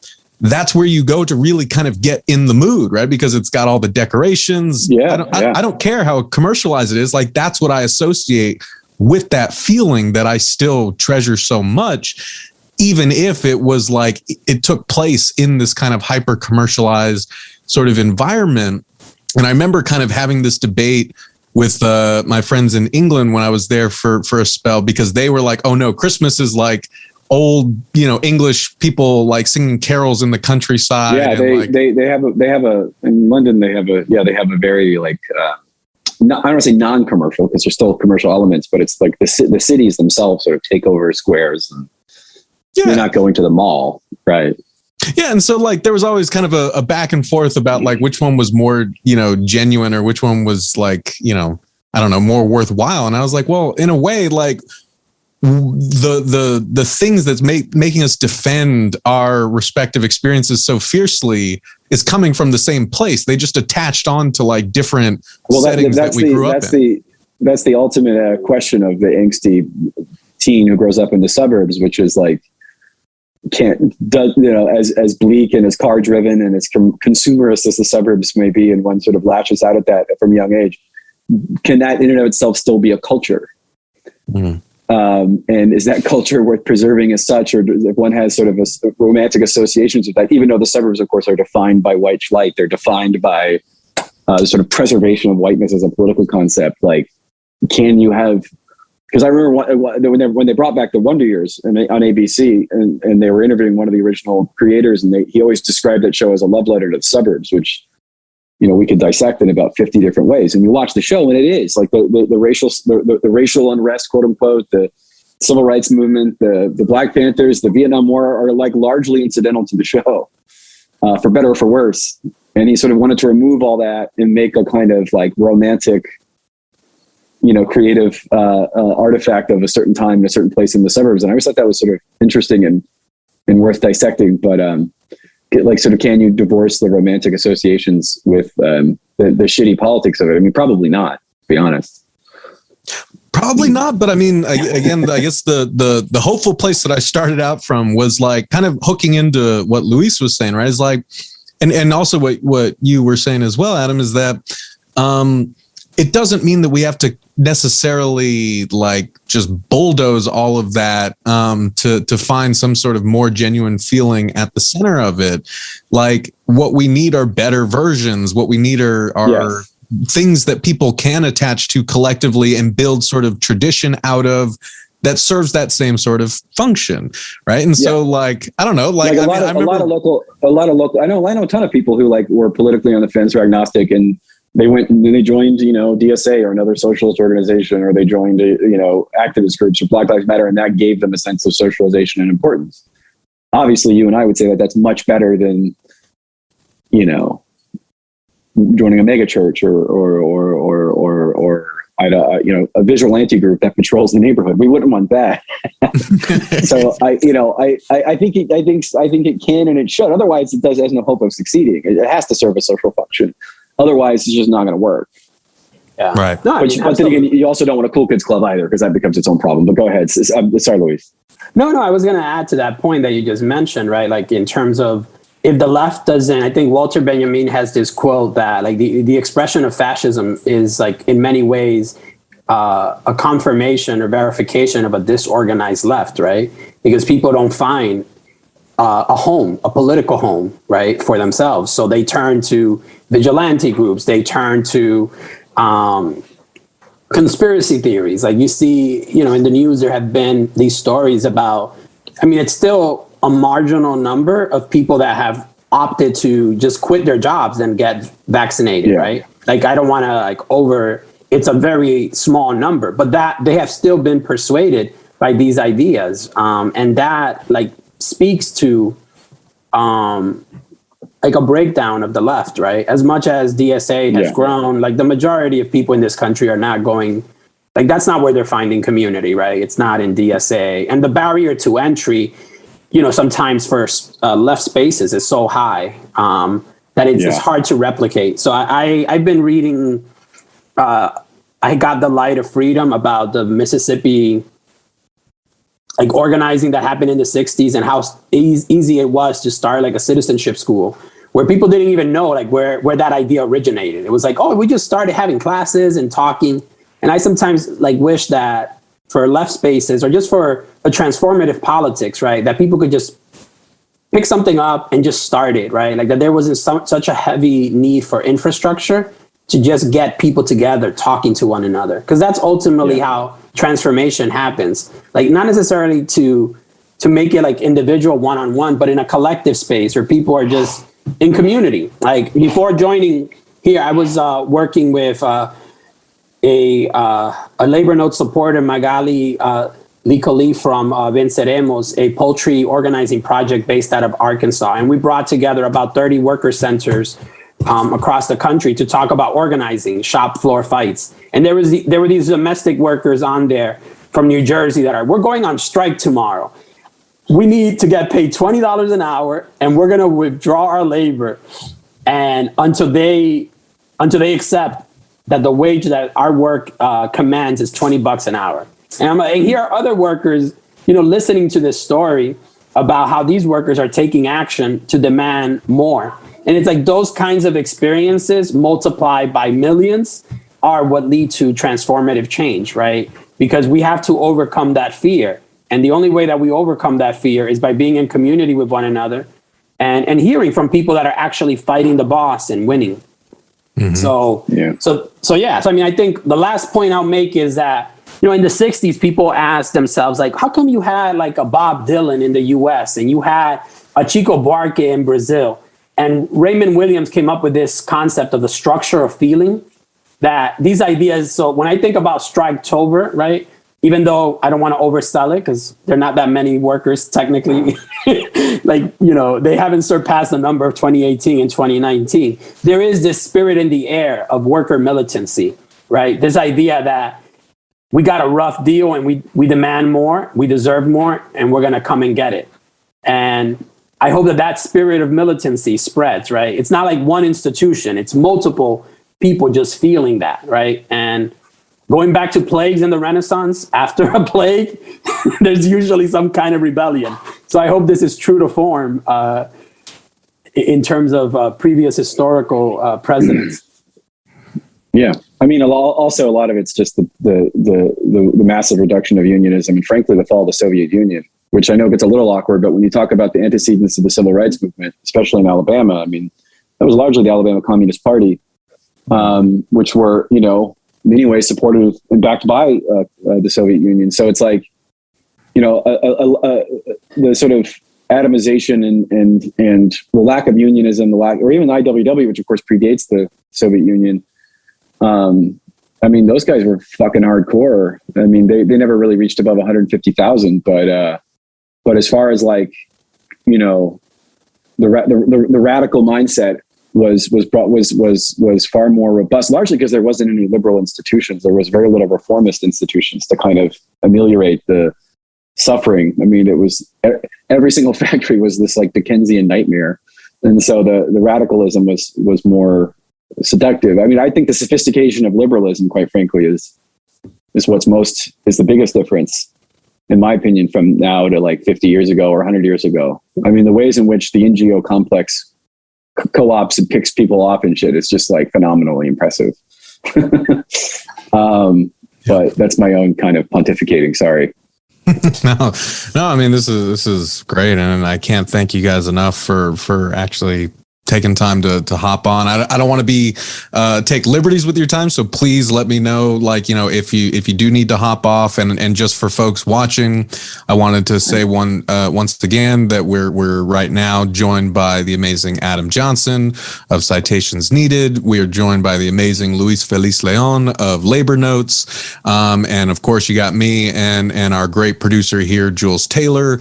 We've been doing this live stream to try to raise money for Jules and his family. So if you just kind of joined us in the middle of that, please check the description here on YouTube. Check our Twitter feeds if you need the information for the GoFundMe for Jules's family. And thank you all so much for watching. And again, thank you to Luis, thank you to Adam, thank you to Brian for joining us earlier, and thank you to everyone who's either watching the live stream now or watching or listening to it after the fact, now that we've posted it for y'all to look at. But I just wanted to make sure that y'all knew where to find Luis's work, where to find Adam's work, where to find the GoFundMe for Jules's family. Now to pick up on something there really quick though, right? Because you guys got the juices flowing now, right? I'm trying to kind of do a series of like in-depth interviews with, I don't know, I just feel like we all need to really kind of, let me take a step back. I think a lot of us recognize how fucked everything is, right? But if you spend so long stewing in that, you really start to kind of like cave in on yourself, and it does feel like even if you are doing important work day in and day out, it doesn't feel like you're moving anywhere. And I think that in many ways is by design. And so I'm trying to kind of do these interviews at The Real News with folks who are really trying to kind of show a path forward, right? And so I say this because Luis, you mentioned something that reminded me of the latest one of these that I did, which was with the great Robin D.G. Kelly. And he put it like very succinctly. He was like in the face of apocalypse, we need to find creative ways to be together, right? And like that's been like rattling around in my brain because it doesn't sound good enough, right? I mean, like that's not. You look at the enormity of the problems that we're facing. It's like, well, finding ways to be together doesn't sound like enough. But I think what he is saying, what a lot of the Black communists that Robin writes about, that Adam referenced a second ago, right? That was an integral part of the philosophy. It's kind of like a rolling downhill philosophy, right? It's like if you first start to train people and build up those muscles of learning how to be together, whether that be kind of like, if you're involved in a strike, that experience doesn't leave you, right? Because you remember what it's like to be on the line with people who are going to the mat for you, having community support, someone just standing with you at 3 a.m. in the fucking morning, like that sticks with you. That and then you start to realize why that type of experience of being together in that way, that isn't like monetized, that isn't commercialized, but is really wrought from solidarity and is the kind of foundation for any semblance of community. How you start to realize how little we actually have of that in our world, and how that absence is what makes the enormity of the world being so fucked seem so impossible to fix, right? It's like, does that make sense, right? That even just like getting from point A to point B seems impossible. And so we're looking at point Z and trying to think about like, the massive sort of effort it would take. And I think what Robin is really kind of saying is like, you build that momentum the more that you try to find one another from under the crust of capitalist alienation that keeps us from associating in those ways, that keeps us from having each other's back, that keeps us from knowing our neighbors enough to actually have, tenants meetings, right, in our buildings, right? Stuff like that. So I don't know. That was kind of where my mind went and listening to you guys talk. No, I mean, that definitely resonates. I mean, I read this line a few months ago, and it goes something like this: solidarity must be experienced to be believed.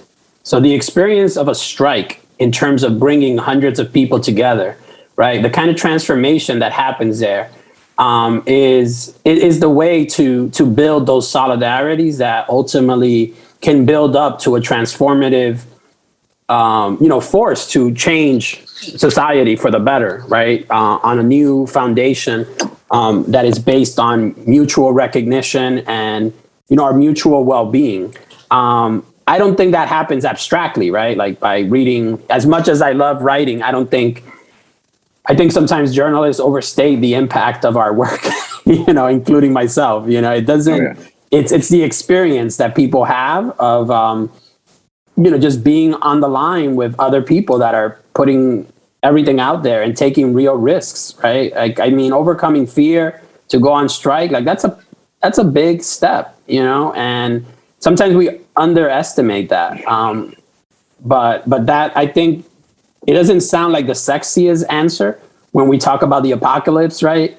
That we tell people, yeah, let's come together. But in labor notes trainings, that's what we constantly hear from people. It's like, this is the first time that I've had this experience of coming together. When can we talk more? And sometimes unions, right? Like, I mean, labor notes, we we support the labor movement, but it's not from a position of being uncritical. There's need for reform, as we see with the one member, one vote campaign with the UAW. We see that the Teamsters are also coming, are going for an election. So we believe in internal democracy within unions so that members can actually have control over the direction of their unions. So I think that's essential. So I totally agree and would echo that sentiment. Solidarity must be experienced in order to be believed. And the film Pride is a perfect example of that. I love that film, and some of my colleagues at Labor Notes love it too. It's about miners who, are on strike, and it's sometimes on the left right now. You have to check off some boxes before you can even be allowed in the room. I want people to come into the room because we all carry. Marx has this line about the muck of the ages, right? That we all have been. Just put through the dirt, and we have all these things that we are cling to us. And the only way that shit comes off of us is when we get together and we're in that room and we're grappling and struggling with one another. And that muck, loses its hold on us. But we are all ideologically formed in those ways. So yeah. Fucking A, man. Yeah. I mean, I have a sort of a more top-down belief that I'm a little bit, it's a little bit maybe cart before the horse, but I broadly think that that one of the major problems the quote unquote left faces that I think about all the time is that there are institutional reasons why this is, but the complete lack of pop culture products, which I know, Max, we've talked about offline. I could probably name you 5 movies that are where the main drive is it's either a pro-union or a pro-labor movie. I mean, literally 5. I mean, on one hand, you could probably count maybe 6 or 7 if you go into foreign films. But I mean, just in terms of like things that Joe Blow would see in the United States. And, so there are literally more Spider-Man movies than there are pro-labor movies. And unfortunately in our culture, I believe whereas at the same time we are constantly fed every day television, movies, nonstop, the ideology of hyper-individualism and libertarianism. And those cultural forces, I just think can be tweaked a little bit to effect. And I think that to the extent to which there is any left with any access to the mechanisms to do that, which again, I know is based on a contradiction, even though Hollywood's very unionized, it doesn't matter. The unions aren't the ones writing the check at the end of the day, right? They're not the ones saying greenlighting this or greenlighting that. I think quite frankly, like the sort of purging of pinkos and reds from Hollywood in the 50s and 60s and the sort of and what that kind of born from that, and the lack of any kind of for want of a better term, left-wing propaganda makes it more difficult. And I do think that's not a place that I think anyone should see ground. And to the extent to which one can kind of work within that system or try to sneak in those messages, I think that can be useful, because unfortunately I just think like so many people in this country, because of the ideological reproduction from film and television, and of course you have things like nightly news and all that other stuff, the kind of 7-year-old kid collects cans to send for his mom's cancer bullshit we get every day on local news, does that as well. But I mean, to me, I think that would be something that would be worth spending attention on. And I know it sounds silly because these are bourgeois institutions by definition, but bourgeois institutions historically you're able to sort of corrupt those, or for want of a better term, colonize those in very minor ways. And that's sort of my general interpretation. Because if when you do media criticism for a living, you sort of realize that I read 1,000 New York Times editorials, and I just think that those probably matter about as much as one episode of CBS's Blue Bloods. And that's like bleak and sad, but it's just like, that's just where people ingest ideology. And I think the fact that people think they're not ingesting ideology is what makes it so effective. Whereas I think our guard is up more when we are reading editorials or when we're watching the news. And that's, a little bit depressing, because again, 90% of what I do is criticize the news, but I actually think the news is only one minor player in the broader ideological, reproduction. And with the exception of the movie Newsies, which is like outright communist propaganda, I have no idea how that movie got made. I rewatched that movie for the first time in a while. I'm like, this is like outright communist propaganda. I have no idea how Disney made this movie. I mean, it is like a shock. It somehow got through the cracks. I don't know how. Yeah, that one slipped past the goalie, but I'm so glad that the way they get around it is at the end, the big hero is Teddy Roosevelt, and I'm like, okay, well, they had to sort of like lash that on at the end as a kind of as a sort of bourgeois Deus Ex Machina, but anyway. Well, and it makes me think, I guess for folks listening and watching, we're super excited about an episode that we've been working on for a couple months, actually. But it is with Adam's wife, the great Sarah Lazard, the brilliant writer and editor at In These Times, who co-authored, a novel with her late father called Testimony, that is an exceedingly good novel, right? And it's exceedingly gripping. And so for folks watching and listening, what you're going to get very, very soon is an episode where we did some dramatic readings. And also we had and our boy Adam and Sarah were part of that. The great Mel Bird joined us for that. So we're super excited about it. But this is what we talked about in the conversation that Sarah and I had, was just like how meaningful it is to have like good, compelling stories that touch and tickle those things that you read literature for, right? To like better understand your place in the world, to find out better ways to dream, right? And to think about, futures worth living in, to expand your imagination and see outside of your own head. That's what I've always gone to literature for. And like, when you go to like Soviet realism, it falls a little flat because it doesn't feel convincing. Maybe the story's not very compelling, but that really just highlights why cultural products, quote unquote, like Sarah's novel, are so important, right? Because if they can, attract you in the same sort of way that other pop culture products do, but lead your imagination towards different ends and lead your sympathies towards different types of characters and different human qualities, that does, to Adam's point, have a huge impact. Because, so much of our pop culture and I guess, not even just pop culture, but a lot of our literature, it does teach us ultimately to be the kind of people that fit well into the capitalist system that we have, by which I mean a lot of these cultural products teach us how to be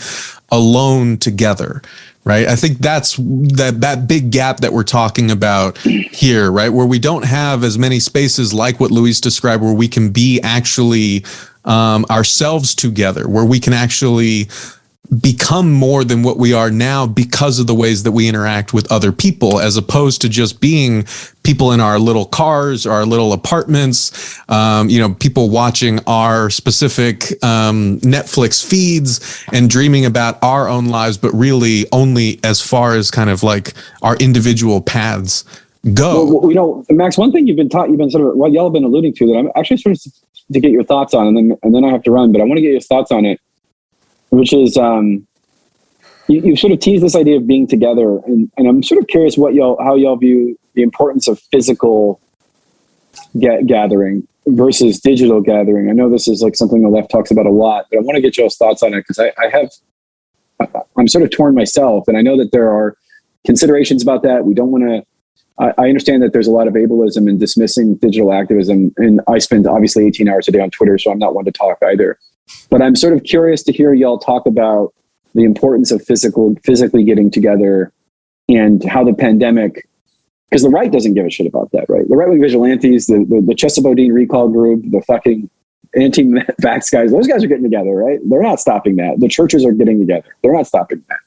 So I'm curious what y'all think about the importance of that and how you navigate that while not, being COVID denialists.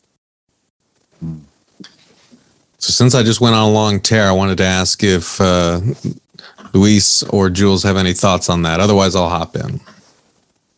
Luis, you got anything? Yeah, no, I think that is important. I do think that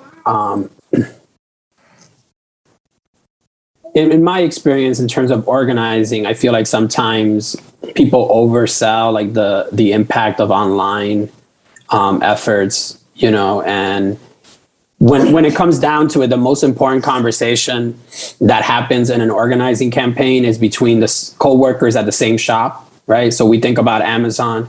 It's workers in that same warehouse, in that shift, talking to one another. It's important that, let's say, President Biden issues a tweet or releases a statement and is shared broadly on Twitter, and it kind of gives some official stamp of approval, right? Like that helps and can move some workers maybe.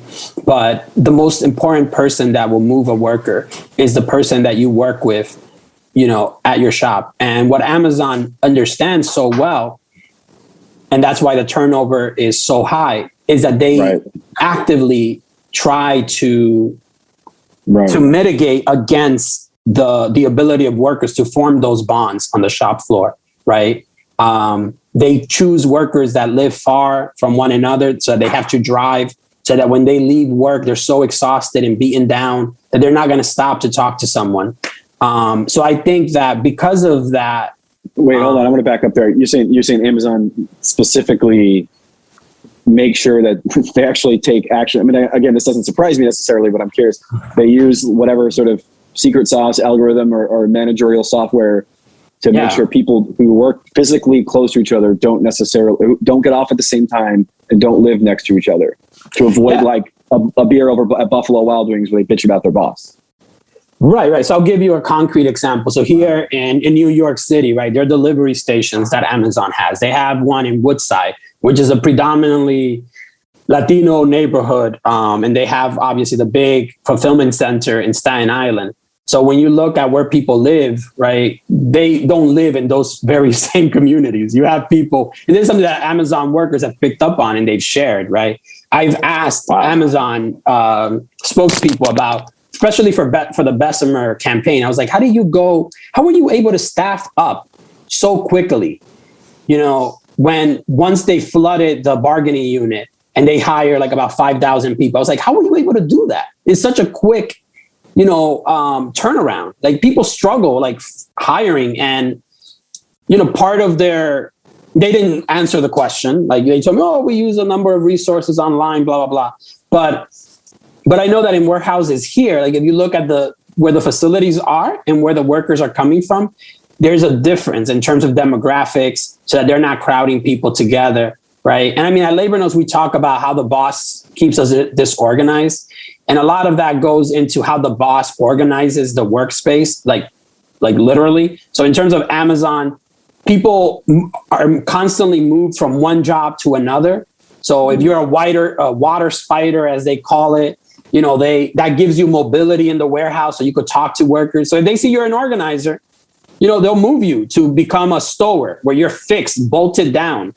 And at RWDSU tried to challenge Amazon on this, right? They didn't win because technically the jobs are so open-ended that you can't prove that they retaliated and demoted the person, right? And it's by design that they have that flexibility. So that's all to say that coming together, having people in the same room is key in terms of building solidarity among people. Like there's no way that muck comes off, when you are in a Zoom meeting. It's just not possible because people are not like, we're social creatures, and those physiological responses are not present. Because I think a lot about the sort of old adage that the biggest Marxists in the world are on Wall Street. Like Amazon knows, even if some on the left don't, the power of that beer after work where you complain about your boss. Because again, I waited tables for 10 years and bartended or waited tables for 7 years, bartended for 3 years, and even just looking back on the ways in which they would create artificial tension between workers. You have this good section, you have a bad section. And then you get mad at the person who has the good section, not your manager, is clearly just trying to pit you against each other. So you basically had like a bum fight situation. They do that all the time. The racial divisions, the front of the house, back of the house, are deliberate, right? So it's, the sort of, the Latino workers are mad at the fucking asshole white guys because they make twice as much as they do, which, to be fair, they're not wrong. Versus like the white guys are like, so-and-so from Guatemala is lazy and blah, blah, blah, and doesn't speak. And the ways they artificially pit you against each other is not an accident. It's by by design. And I guess Amazon taking that to the next level is to be expected, because they do have so what the scam they do is they say like, oh, we have the highest wages, we pay $15 an hour, but you have extreme precarity and very, very high turnover, and they grind you to a nub. So they can afford to pay the extra $1 an hour. And then they go on and they say, oh, look at us, we're so benevolent, we give these high wages. But what you're saying is that like the high wages are a gimmick to create faster turnaround. Well, I wouldn't say that the wages are high. Like I would disagree with that. I think they argue that they were the first to do the $15 minimum wage or whatever. Yeah, well, that's bullshit. I mean, in terms of the warehousing sector, like, I mean, the wages command more. I mean, I used to work as a forklift operator at Target, and like, I mean, some of these jobs, they like.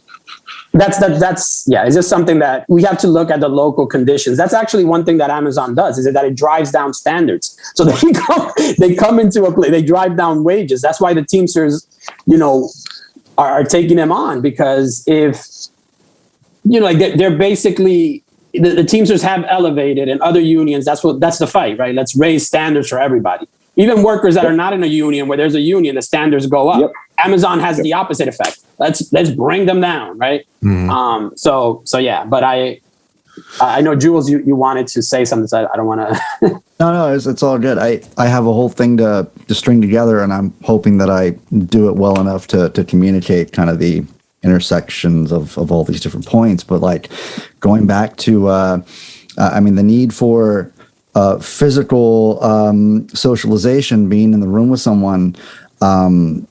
I think that, I mean, I'm reminded of like something Todd May said in his book, A Decent Life, where he had like these 12 rules at the end or something, and not like a Jordan Peterson thing, but like, it's Todd May. And he said something like, when you get mad at your children, make sure and like scold them, looking them in the face.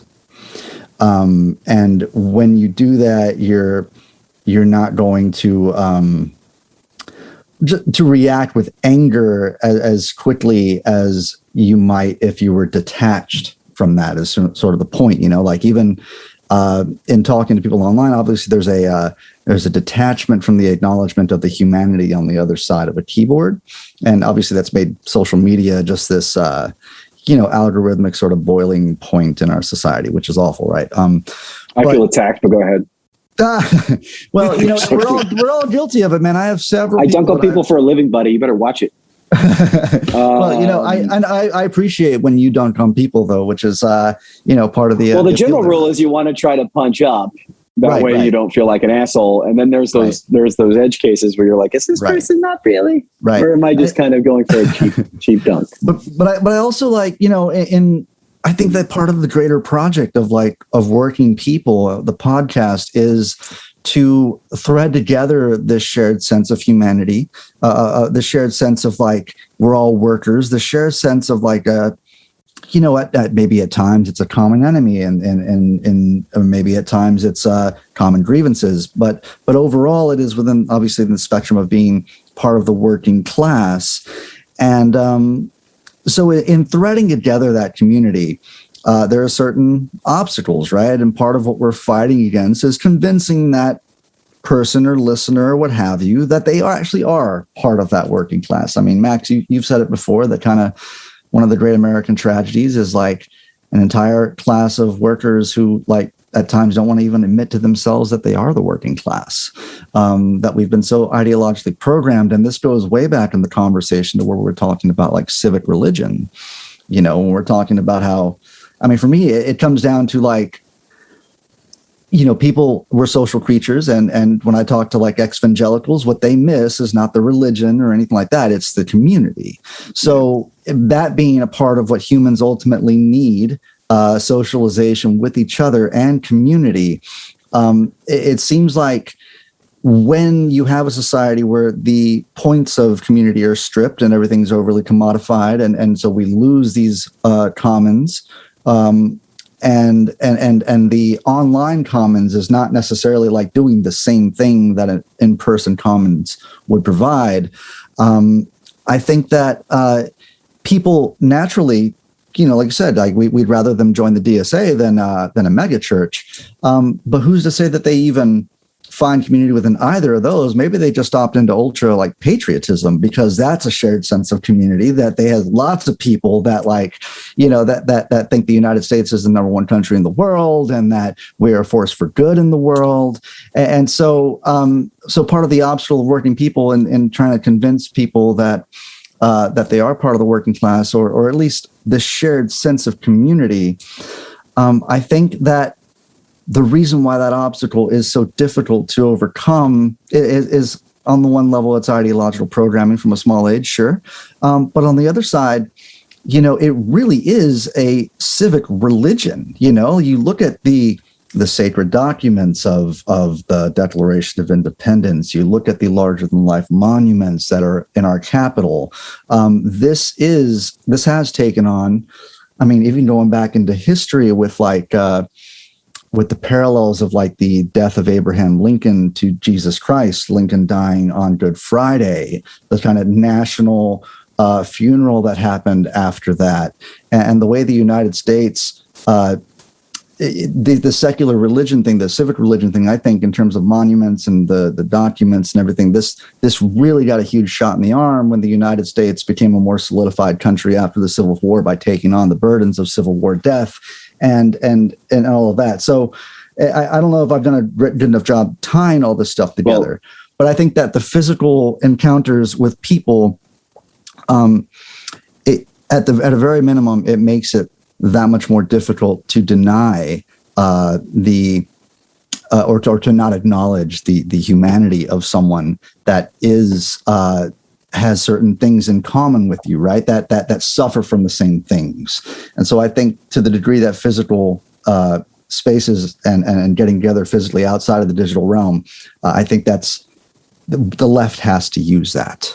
So, I mean, the flip side is, of course, the way the sort of worker and the sort of boss imposed social events and the mudding of middle management and how physically you begin to empathize with them. And then that muddies the class waters deliberately. The way, I mean, Max, you've done this podcast long enough. Y'all done this podcast long enough. Labor Notes, you've done this. Y'all could do a whole YouTube series on like the various ways in which you're psychologically manipulated to empathize with the boss and the landlord and the various sort of, I mean, the humanity goes both ways. And again, in many ways, you can be like, oh, you're the cool manager. I empathize with you. And you sort of feel bad about, maybe I shouldn't have strike because it's going to make him look bad. And the various ways those things happen. Again, y'all could definitely do a whole book or YouTube series on the various little ways that your emotional allegiances are tricked. It's sometimes not even necessarily deliberately, just by the virtue of how the system's set up, the way that HR is used to sort of, pathologize worker abuse and even sexual harassment. It's not your boss who's the problem. So you're not, you need a wellness program. You need to meditate more. I mean, all that shit. So, I mean, the tools of manipulation and convincing people that their enemy is not the person who writes their check, but some immigrant or some feminist or some this or that. I mean, that shit's gotten so sophisticated, it's just crippling. I mean, it makes labor organizing, I assume, much harder than it was back in the day when you're, 100 years ago when your boss literally wore a fucking, monocle and a top hat. And it was like, oh, okay, that's easily identifiable. You can put that in very clear class terms. But anyway, I have to run, actually. I'm sorry. No, I mean, I'll hop in with like my spiel, but before I do that, because I know you guys got to go, I just wanted to, like, from the bottom of my heart, thank you, Adam, thank you, Luis, for spending so much of your Sunday with us to kind of shoot the shit, have this really great conversation, and help us try to get the word out to raise money for Jules and his family. Truly means the world to me. And I'll let you listen to my like spiel when we post it after the fact, but I didn't want to keep you guys now because I know you got to get going. All right, y'all. It's been a lot of fun. Thanks, man. Appreciate it. Thank you. Thank you, Adam. Bye. Thank y'all.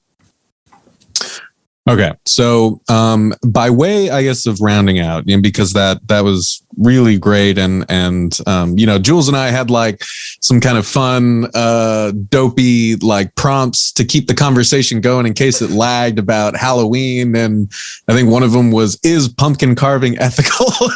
So what's our stance on carving pumpkins, or have horror movies gotten shittier in the past 20 years? So we had those kind of locked and loaded to keep the fun going, keep the conversation going in case, it is a Sunday night, in case folks couldn't join the live stream.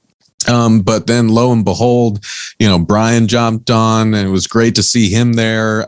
Luis and Adam spent an hour and a half of their Sunday night with us, kind of talking about these really great questions that have really got a lot of thoughts bubbling in my head. So I guess this is really a testament to what we were just kind of talking about, right? There is a huge importance in us finding those ways to be together, however small they are. And I guess this kind of leads into my, like, the rant that I was going to go on, and maybe it can be kind of like my final word, and then we can kind of wrap things up here. But I guess in response to everything that you said, Jules, that Adam was saying, that Luis was saying, and kind of starting back with the question that Adam asked, right, is, I've given this analogy on the show before, I believe, where I kind of chide other leftists about how we talk about sports, right? Because, we tend to criticize kind of sports as a very distinct, commercialized profession. We talk about professional sports basically as a commercialized thing that has been thoroughly kind of co-opted by capitalism. And so that makes it kind of gross. We all know that, fucking military planes flying over and the big song and dance about the national anthem. Like there are a lot of aspects to professional sports that are kind of gross, or that are just so deeply woven into our other nationalistic, capitalistic ideologies that it feels impossible to disentangle sports as such from that. And I don't fully buy that, right? And what I always try to tell people is, I was like, think about it just from like going to play pickup. Like, stop thinking about sports just as a consumer, as someone in the stands, or as someone watching from home in your living room.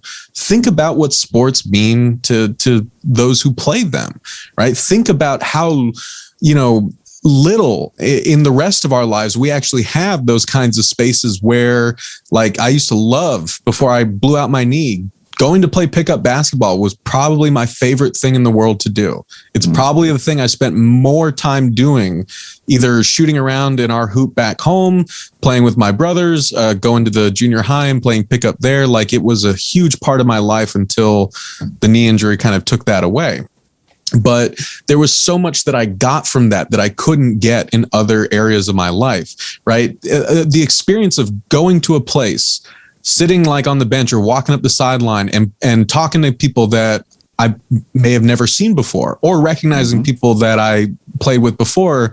You're like, hey, do you guys got 5? Do you need another? You guys got next? If not, I want to hop in.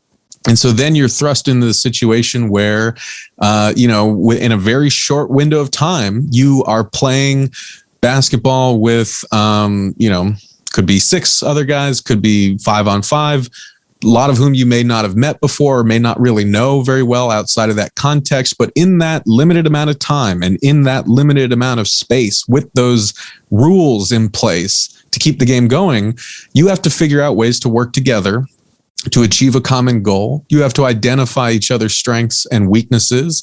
You have fun with it, right? I mean, like, and you get competitive and you get physical, and there's a sort of camaraderie that can build if things are gelling well, right? If you try to assist other people.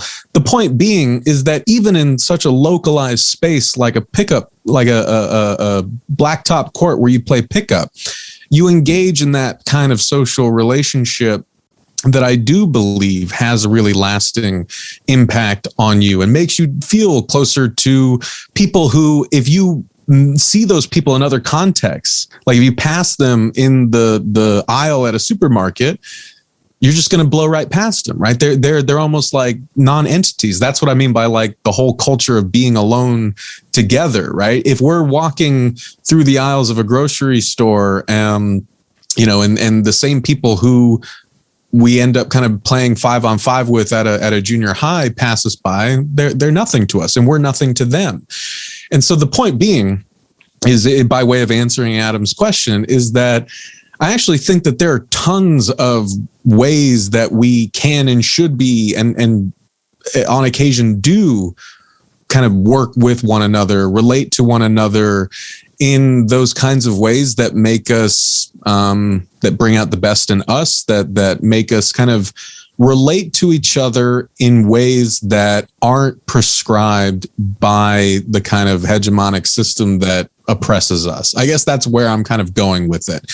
Is this system, such that it is, has these kind of prescribed paths for us. It has these kind of prescribed ways of interacting with one another that are the sort of default, right? It's the easiest to follow that path because that's where everything sort of points, right? You know, it's much harder to try to kind of work against that. You know, and to feel like, well, the other people in my apartment building aren't just kind of like these little walled off, like, you know, groups of people or individuals in their own private spheres. Like, we can actually all meet together and I don't know, we could have an apartment coffee hour. We could like have a thing where, you know, we help elderly neighbors out with their laundry, right? I mean, we just take that step to do what we are conditioned not to do if we just follow the preset, prescribed sort of paths that lead us to always being alone together in the world, but not together in any sort of non-capitalist way, right? And that kind of goes to the other part of the question about, you know, like, yeah, that doesn't mean everyone should go play pickup basketball. I guess the other thing that we're constantly harping about on this show, right, is that it's a big fucking country, right? And it's an even bigger world. Not every solution is going to work for everybody. That doesn't mean that like each one doesn't have value, right? And so, yes, for all the necessary kind of critiques about prescribing, like, you know, the pickup basketball, meet in person, do that kind of thing together, that's not going to work for everybody. It can work for a lot of people who should probably do it, right? But it's not the only one. And in fact, we need to do a whole lot of these activities. We need to find a whole bunch of different ways to be together and to work together. There's not one silver bullet. And, you know, I think that there are great examples of how people, again, bucked that prescribed path that capitalism and kind of capitalist culture and the social relations that we feel are most natural within that system. That's what I mean by going down those prescribed paths. Mm-hmm. There's so many ways that exists in the digital realm that we can, you know, subvert as well. And I think that, you know, the social media is a perfect kind of example of what I'm talking about. Like, it's a perfect way for us to be alone together because you are your avatar, right? You are the kind of name that you put on the kind of statements that you put out there, on the likes that you put on other people's statements, yada, yada, yada. And we're all in this kind of virtual space together, but we are all these sort of atomized avatars of ourselves. But there are, and we see each other as kind of social competitors for clout, right? You know, Adam was talking about dunking on people, right? There is a very hyper capitalist way that we are taught to relate to one another in the digital realm. I would encourage people to go check out Jody Dean's amazing book, Democracy and Other Neoliberal Fantasies, where she fleshes this out beautifully, where she says, like, the digital world such that it has become has really made us into perfect capitalist subjects who see each other as kind of competitors in this zero-sum Hobbesian nightmare, you know. But there are ways that, again, we can buck that trend. There are ways that we can push against that and build that kind of sense of togetherness and that kind of solidarity that Luis was mentioning, that really is the soil from which different ways of being, different ways of imagining kind of like how we can get out of this fucking hell start to sprout. there are ways that, have been accessible to more people that have happened online that have still done that. I think about the whisper networks that essentially made possible the Me Too movement by people finding one another when in their physical workspaces, they may have felt marginalized and isolated, and they may have felt the kind of all-seeing eye of their shithead male bosses on them at all times, to the point where actually going online, finding other people who had experienced this in sort of secret, creating these kinds of like big spreadsheets where people were kind of listing, assholes who were abusive and serial harassers. They were being validated by other people, affirming that they had the same experience or that they had witnessed those same things. Again, this is a kind of sociality that came together because people came together, right? Because they did not just stick to those prescribed paths that are set for them in their work lives and in the kind of social arrangements that are kind of just most obvious and available to us. You have to do some work to find one another. And when you do, you can actually build things. You can, whether that be a spreadsheet of serial harassers, and in the process, a sense of solidarity that gives you the collective courage to take on the very industry that has your career in its hands like a little bird, right? I mean, the same thing is true for a lot of other organizing. Like, I remember talking to the great gig worker and organizer Willie Solis. He talks about this in the book that I have coming out, where I interviewed a lot of workers. Willie was one of them, and he talks about how, the Facebook groups for Shipped shoppers, which is the kind of like delivery service, app-based delivery service that is owned by Target, they had Facebook groups where gig workers like Willie could supposedly go to ask other gig workers if they were having this issue or basically solve each other's problems. And what Willie said is that it ended up becoming this sort of like panopticon where everyone was watching each other and everyone was judging each other and everyone was applying what he describes as this kind of toxic positivity, where like if you were having an issue, it was because you weren't working hard enough, right? You weren't buying into the message, and it sounds very cult-like.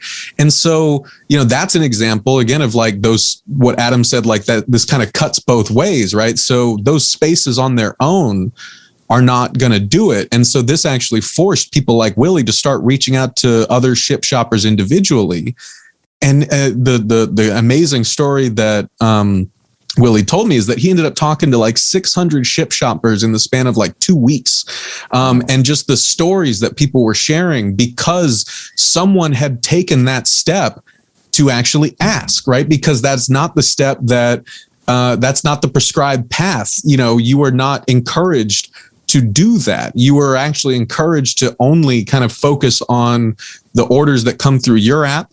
You're focused on protecting your ratings, right? And you only really relate to other shoppers when you're kind of just passing them by, or at most in these sort of Target approved Facebook groups. But if you actually start kind of being a bit of a fugitive, right? If you start pushing against those sort of preset paths, if you start burrowing holes through those walls, you may end up finding other people who feel exactly like you do. And when you find one another and when you start talking in those sorts of terms, I think that's what we were kind of getting at, is like, there's no telling where it could go. The point being is that you, like Louis said, you have to see it and experience it to believe it, right? I mean, we're not blowing smoke up people's asses. There really is something that is unlocked in your brain and in your heart and in your workplace when workers start talking to one another about their paychecks or about how they're being mistreated, because a lot of times we feel like we're the only ones going through that. Then we find out that 5 other coworkers are going through that. Maybe we should talk about this.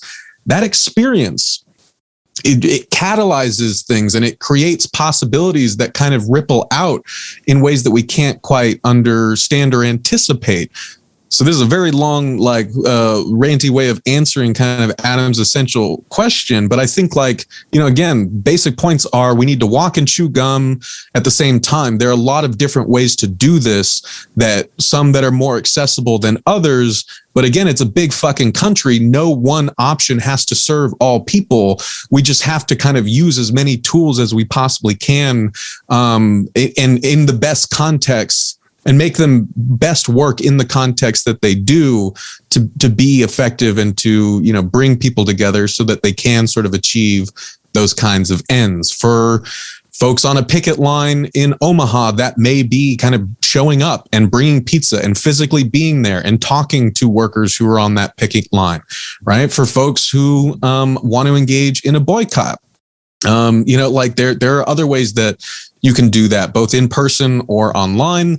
For, you know, folks who want to, again, you know, use these sorts of alternative ways of talking to one another and compiling their collective knowledge, whether you be a ship shopper, you know, or like Willie, or whether you be, you know, like a woman in Hollywood, you know, who is finding out that, you know, the person you work for is a rampant fucking abuser, right? There are a lot of ways to do this.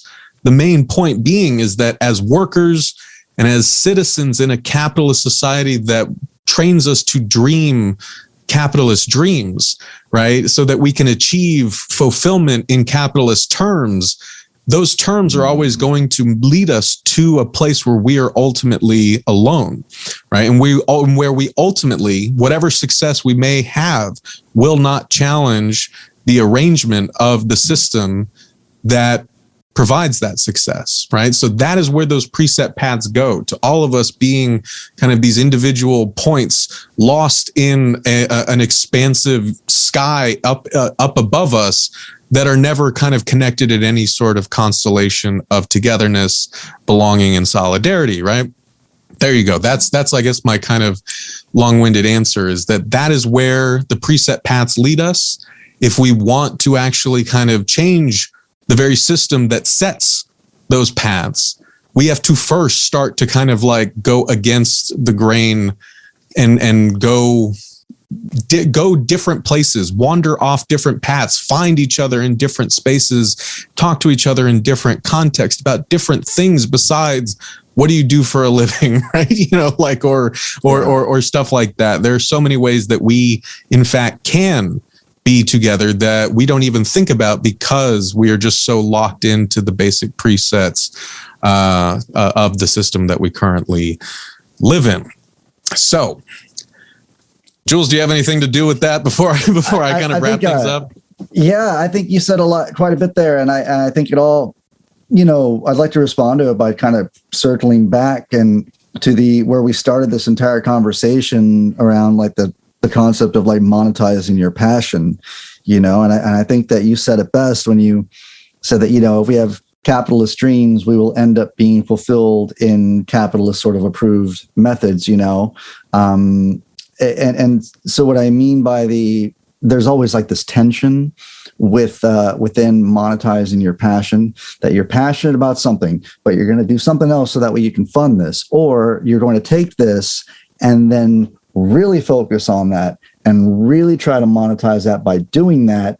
And this tension of whether your passion is suitable for capitalizing in a capitalist world inevitably influences your passions, or it influences you to do things that you are less than passionate about within the course of trying to. And it's all this really this cyclical sort of thing that I think we all know on one level or another. I mean, I think when we were talking about the professional wrestlers, I mean, I thought to myself, like as a musician, as a person who's tried to make his living through performing music or working on music or other content, you know, like if I had a kid and they were like, "Hey, Dad, I'm going to be really passionate about being a professional wrestler," I might sound to them like my parents probably sounded to me when I said, "Hey, I'm going to go try and be a musician." You know, and I'd be like, "Well, you know, why don't you try something like, have a backup plan like welding or something," you know?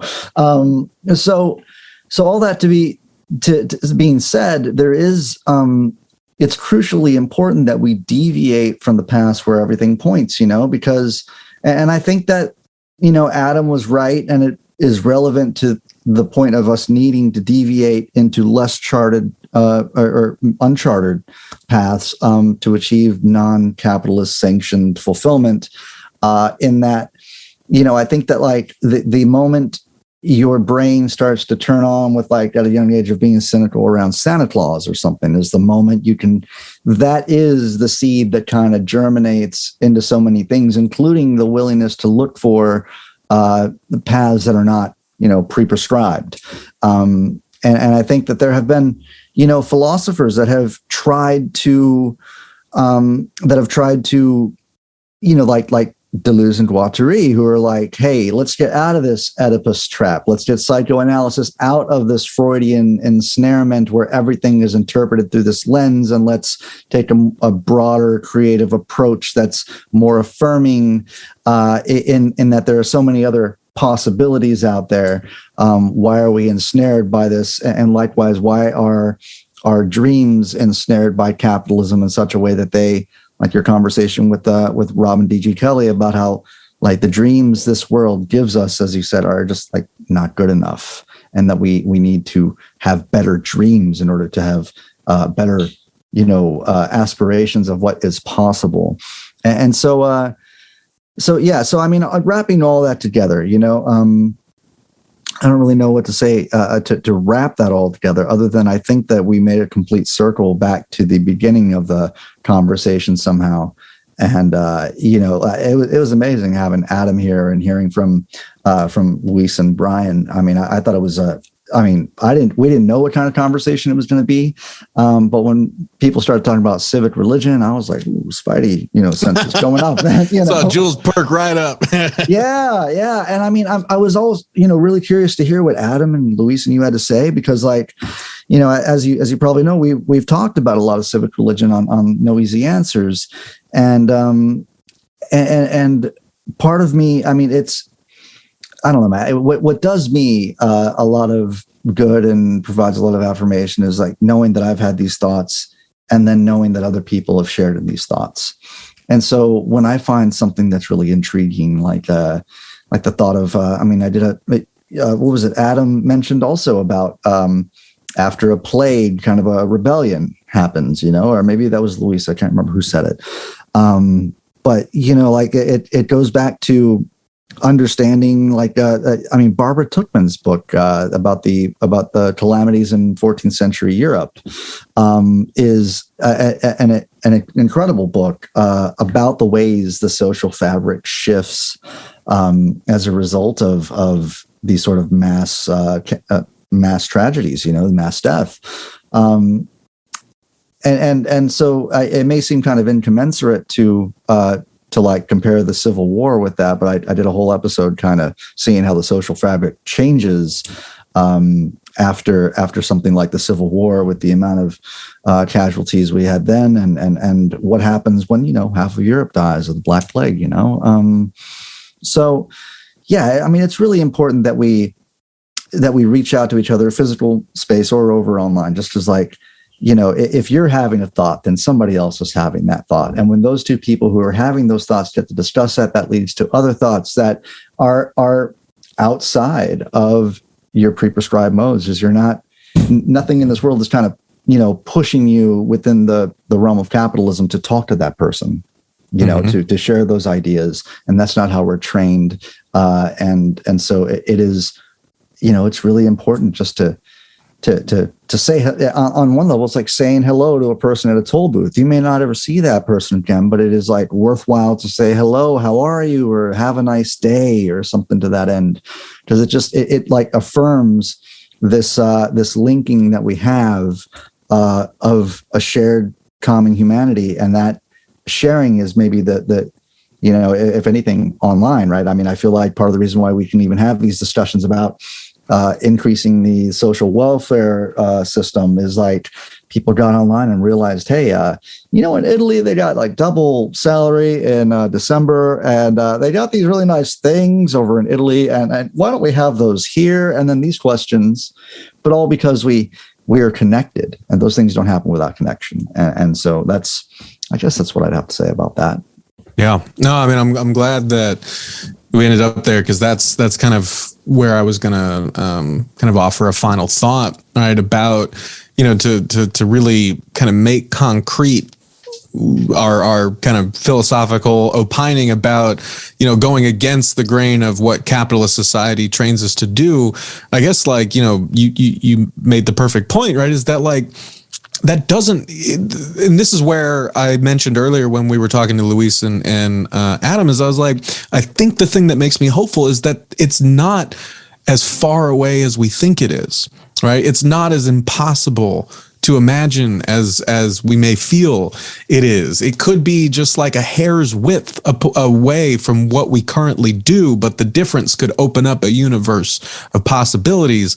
And that is really, you know, for as highfalutin as that may sound, that is ultimately, like, you know, the goal of this show, to play some small part, you know, using the tools that we have to essentially get people to see one another differently than they do in capitalist society, right? To not just kind of see the person, the Instacart shopper or ship shopper who just drops your bags off at your door and you leave like a little rating, and, you know, you may wave to them and that's maybe it.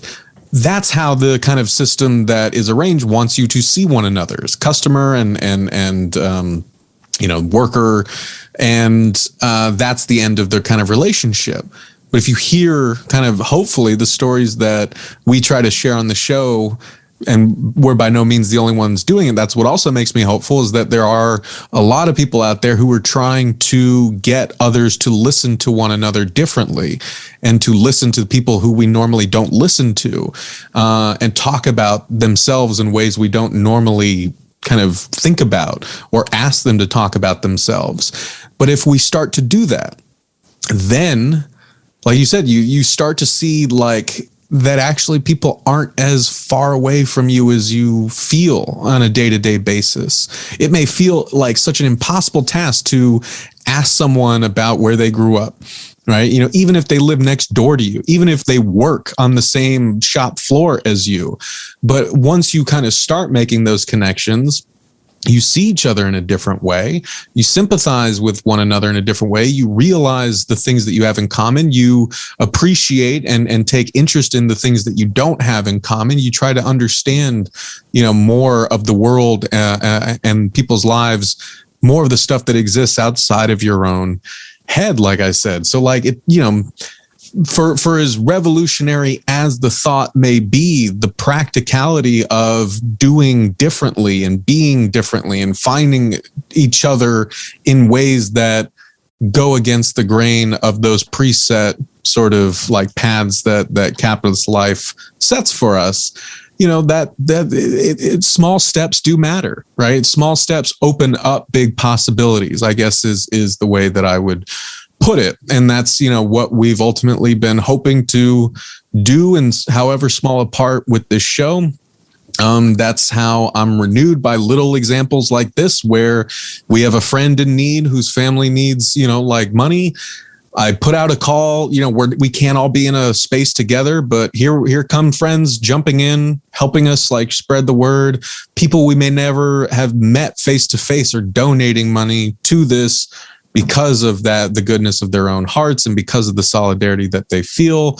That, again, is something that, you know, in our day-to-day lives, we may not be compelled to feel. But if we can push against that grain and we feel that solidarity and we feel that thankfulness to everyone who's been watching and listening and donating, you know, that gives me, as Robin Kelly said, the strength to fight another day. And I think that with that, I would, you know, just say, you know, I had like a good example that I wanted to bring up when Adam was asking about, you know, like forms of culture, right? That are like movies that teach us to dream differently, or shows that have a pro-union message, right? So the first thing that came to my mind that I really love and that I kind of wanted to end on is the opening stanza to this song called Helplessness Blues by Fleet Foxes. Oh, wow. And if you listen to it, I mean, it's a great autumn song. So I would encourage everyone to check it out now. But this is how it starts. It says, I was raised up believing I was somehow unique, like a snowflake, distinct among snowflakes, unique in each way you'd conceive. And now, after some thinking, I'd say I'd rather be a functioning cog in some great machinery serving something beyond me. Right? And like, I remember kind of listening to that over and over again. And I was like, oh man, that's kind of like a process of, again, like dreaming differently. And it made me reflect on like, man, all of the kind of culture that I latched onto as a kid taught me to feel like that unique snowflake whose like future really only mattered insofar as like the life I could make for myself, not the impact I could have on the world or on other people, right? Anything like that. And so that's what I mean is like, it could even just be that small of a shift to how you dream and what you dream about and what really, you dedicate yourself to in that sense of dreaming, that can really have those rippling effects and open up those huge possibilities. So, okay, that'll be my final word. And I wanted to thank everyone out there for watching this live stream. Thank you for sharing the live stream. Thank you to everyone who has donated to the GoFundMe and shared the GoFundMe with your social networks. If you are watching or listening to this after this live stream is concluded, please remember that the fundraiser is still going. Jules and his family still need that support. So please give what you can, or at the very least, please help us spread the word. It all helps. It all matters. And we cannot thank y'all enough for all your love and your support. Just like we can't thank Jules enough for everything he does for us, for making the show happen, and for all around being a phenomenal human being. So thank you, Jules. Love you, buddy. And for us here at Working People, we are signing off for tonight. Happy spooky season. Happy Striketober, everybody. Solidarity. Solidarity.